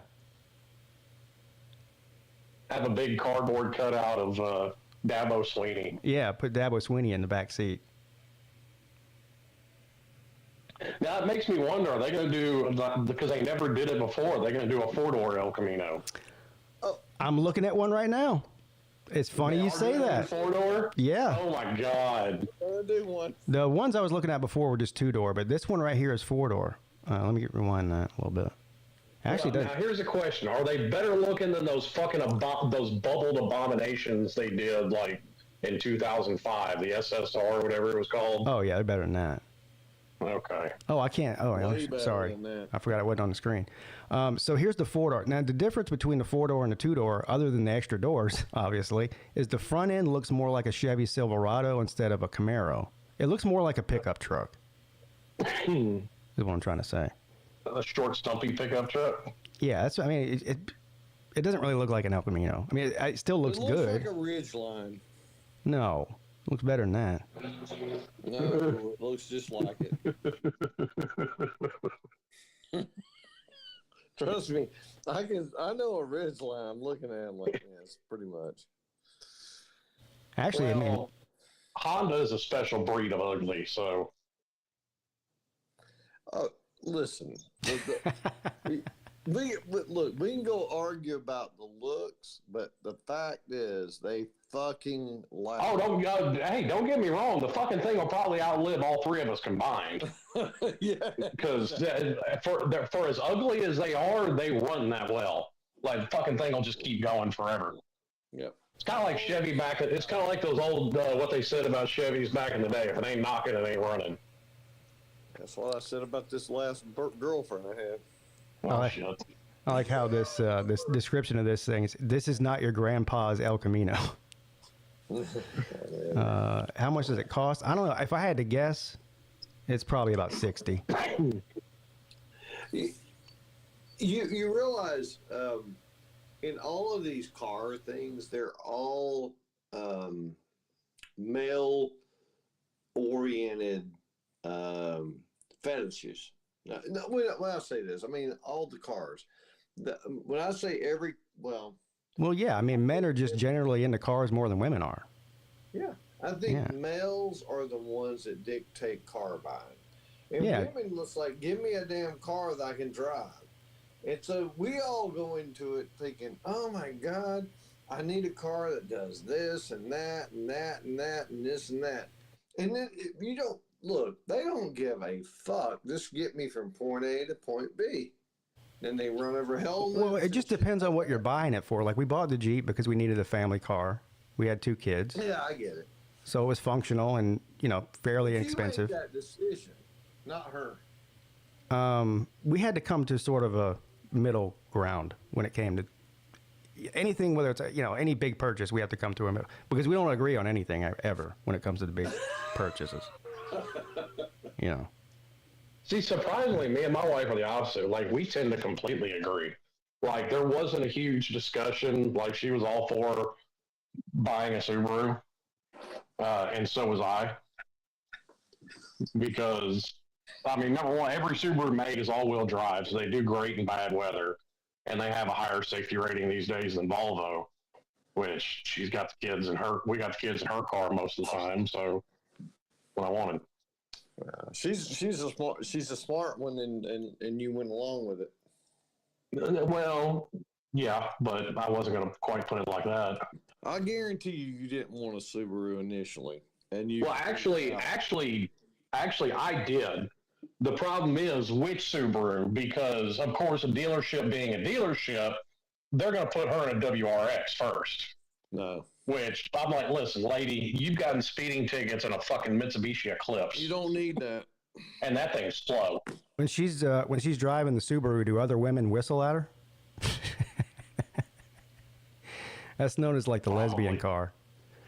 Subaru. It is, but now I wanted her to get that damn Subaru Outback, but she doesn't want anything that resembles a wagon. I wanted the Outback because I thought it looked cool as shit. Like, they make 3-inch lift kits for them. I was going to put a lift kit on the damn thing and some fucking mud grips. See, now how are you going to say that the little Subaru? How are you going to say the El Camino looks bad, but the Subaru Outback looks good? Because it's more I can deal with a station wagon looking thing more than I can a fucking retard that doesn't know whether or not you want to be a fucking Silverado or a goddamn muscle car. Yeah. Look, that picture that Pete just put up, that black, that Chevy. That's the 4-door. That's the 4-door one, yeah. Well, like Subaru had one. They don't sell them in the States anymore. I think it was called the Subaru Brat. This fucking thing is hideously ugly. But it'll fly. I'm just kidding. Subarus they're good cars, and I like them. Like P. Digits just said, they all come with all-wheel drive standard, don't they? Every one of them. They don't sell anything that's not all-wheel drive. Yeah. The other thing, my Ridgeline is all-wheel drive. So. Well, there's the one good thing. I got 4-wheel drive on my pickup, but they get all mad at me because I have this stupid-ass looking Ridgeline, but that motherfucker works. And not to say he's a hard worker. I'm not, we're not doing big stuff. We're doing little stuff. But listen, that little fucking Dakota I've got, it's hauled every trailer I've hooked up to it, whether it should have or not, and it's only got a V6 in it. We can all shit on the Ridgeline, but the damn thing works, and it's perfect for what. Well, it's a Honda. It's gonna run. Yeah, it's gonna live forever. And I don't have to maintain the fuck out of it. Like, I don't have to go up here like Jay on his car. It's like every other week. Well, my window broke, and then my damn radiator's leaking, and I got to do it. I was like, fuck, man. Well, that's the Japanese cars were made that. They're made to run with little to no maintenance. Yeah. Like, that's the knock on, like, BMWs and shit. Like, BMWs are fucking great and will run forever as long as you maintain them. And the Japs went the other way with it from the German engineering, where they made their shit able to run forever with no maintenance. Yeah. And that's my thing. So, but I like this car. I really like that, Pete. The one you have on the screen. That's gorgeous. Well, I like the 2-door better. This one, like I said, just looks like it just looks like a Silverado that's like has a little bit of an El Camino back end on it. It's like a pickup truck. Yeah, it just looks like a pickup truck. That some bitches probably saw. Why not just go buy a fucking pickup truck? I mean, keep it simple. Well, it is. Well, it is. That's exactly what it is. I like the look of the two-door that's lowered down to the ground, low to the ground. This one's kind of. Yeah, it's up high. It's up high. Real pickup. Yeah. Yeah, you don't you notice even less when you run over helmets. That's a good point. I don't need a low car. She might. Well, I'm thinking about the kid. I'm thinking about the health and safety of the kids in your neighborhood. I'm still worried about the guy that she took the helmet from. I mean, Don't be worried about him. He's dead and gone. His problems are over with. I still don't think it's funny because if she claims it fell out of the back of a pickup truck that was in front of her. Oh, okay. So they got home, and they go to get the helmet out of the bed, and it's not there. Listen, I've seen a lot of things fall out of the bed of pickup trucks. I've never seen a helmet fall out. I actually have the best thing I've ever seen fall out of the bed of a pickup was a cooler full of beer, and I still have the cooler. Actually, I've seen ladders fall out. That's fun. Yeah, I've seen that too. Yeah, it's fun. I think she said the helmet was set. You know how like you had a toolbox on the back of it, and they must have set the helmet on top of the toolbox instead of putting it in the toolbox, and so when they turned, it just flew off the truck. Yeah, whatever. It's a good excuse. Yeah, listen to me. That's my story. That's my story, and I'm sticking to it. Okay. Yeah, and that's what you need to do. But you weren't there though, Pete. So. Yeah, that's true. Her story, and he's sticking to it. It's pretty good though. I mean, the fact that she could take the helmet off without taking the head inside, that's good. I mean, that's pretty good. Tore that thing all to hell. Pretty good helmet though. I mean, for the abuse. No, it's sad. I mean, the abuse that it took. Have you ever went and looked at well, you know this, Pete, because you had a motorcycle, and maybe Slim, you did too, but I don't know. When you got to price a helmet for a motorcycle rider, they're over $600. I'll show you the one I have. I still have my helmet sitting right here on my desk. High as hell, man. Here's the one I had. I think it was like $300. It's a Harley Davidson. Well, now it's higher than that. Huh? Well, see, Pete, that sounds like you need to get another motorcycle to go with the helmet. I would love to, actually. Instead of an El Camino. I'm gonna send money via PayPal. We're gonna send $10,000, and then Pete has to get a motorcycle. It's cheaper than a El Camino. You can get a. Well, yeah, maybe. It depends. Depends on what you get. I was looking at some Indians yesterday, day before. Yeah. No, not really. Those things started about $30,000. Oh yeah, yeah. If you get one of those, you can get a really nice Harley or even like a Victory motorcycle for like $15,000. I already have an Indian picked out. I already know what I'm gonna buy. I'm waiting on the sport shit to go over. Once it's all done, I'm gonna get an Indian. Damn, Paul on a hog. Yes. Fuck 'em. Hey, you get a motorcycle. Paul's getting one. I'm getting one. We need to do a Slav Olympics in Sturgis. Hey, I'm down for that. We're heading up the Dragon Tail. Is that in North Carolina? Yes. Yeah. Hey, we might actually get Celine to show up to that one.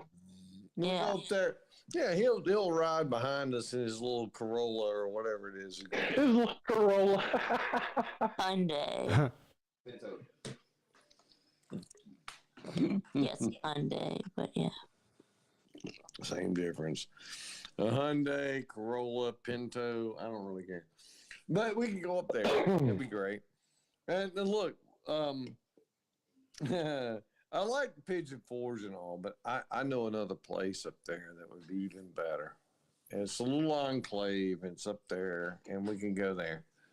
An enclave? You mean like a compound? I'm getting some Waco vibes here. Yeah. They don't have Enclave. Yeah, do they have a supreme leader up there? Now, there are some some of those Mennonite communities up around that way. What is that? They're like Amish, but they'll drive cars. Damn. Damn. No, when I say enclave, there's a little. It's off of Fontana Dam. It's not far off. So we go up there. We do Dragon's Tail, and we come over there, and it's they do Dirty Dancing scenes there. They filmed a lot of them from there. Oh, the movie? Mm-hmm. Oh. Yep.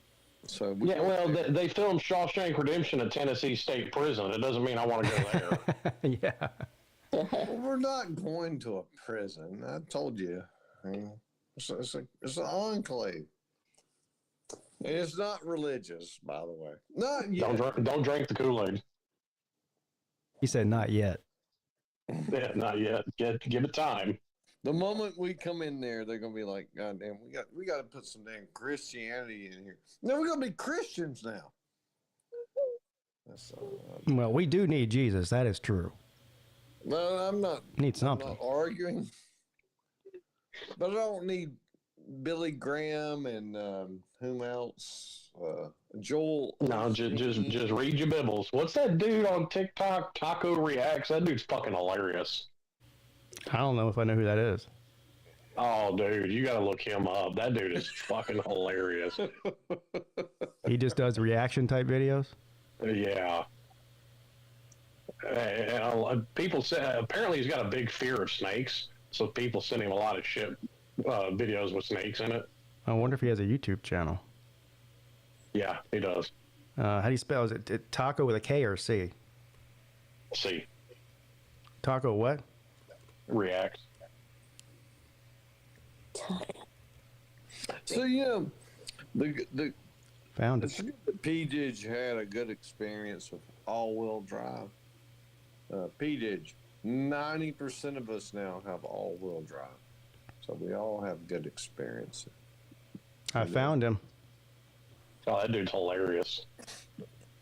He must have a much bigger following on TikTok. He's got 8,000 subscribers on YouTube. But he's got a couple million on TikTok. Yeah. Remember that racing guy, Pete, that you had? That's like, this is ridiculous. These people are racing, virtually racing and all. Oh yeah. That's all it is. Yeah, the NASCAR race. Watching him lately? That's Randy the Plumber's his name.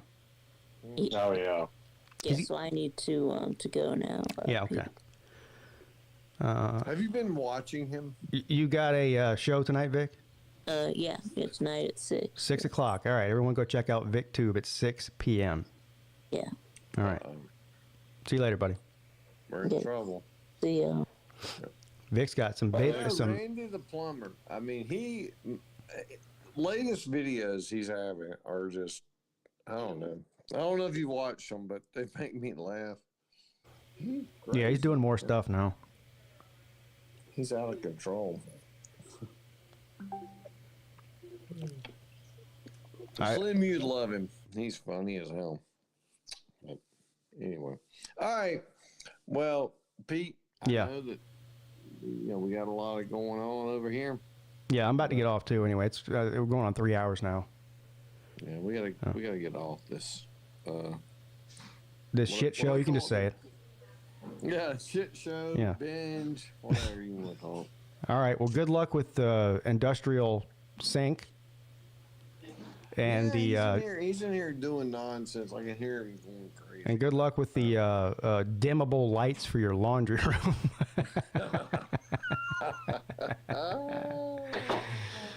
All right. Gotta have mood lighting when I'm doing my laundry. He's been watching those videos where women get their heads stuck in the dryer. That's what he's doing. Yeah, I'm doing them from behind when they do. Yeah, well, hopefully he's not watching the ones where it's his stepsister getting her head stuck in the dryer. She's a stepsister. It doesn't matter. Oh, Jesus Christ. All right, Paul. Have a good one. All right, later. Oh, God. Yeah, it's time to go on that. Yeah, I think that pretty much ends everything. You can top that. No, I need to go to the gym anyway. All right, Slim. Well, have a good rest of your Friday. Yes, sir. You as well, and everybody else listening. Yep. Cheers. Talk to you later, buddy. All right, buddy. All right. Yeah, that's going to do it for me as well. 3 hours of basically nothing on here. But it is Friday. So I am planning on right now, I'm planning on streaming the Super Bowl on my main channel. I don't even know what time does that come on, like 7:30 or 8? Whatever. I'll be on around that time. If y'all want to come hang out and watch the Super Bowl. If I don't see you between now and then, everybody have a great rest of your Friday and a great weekend.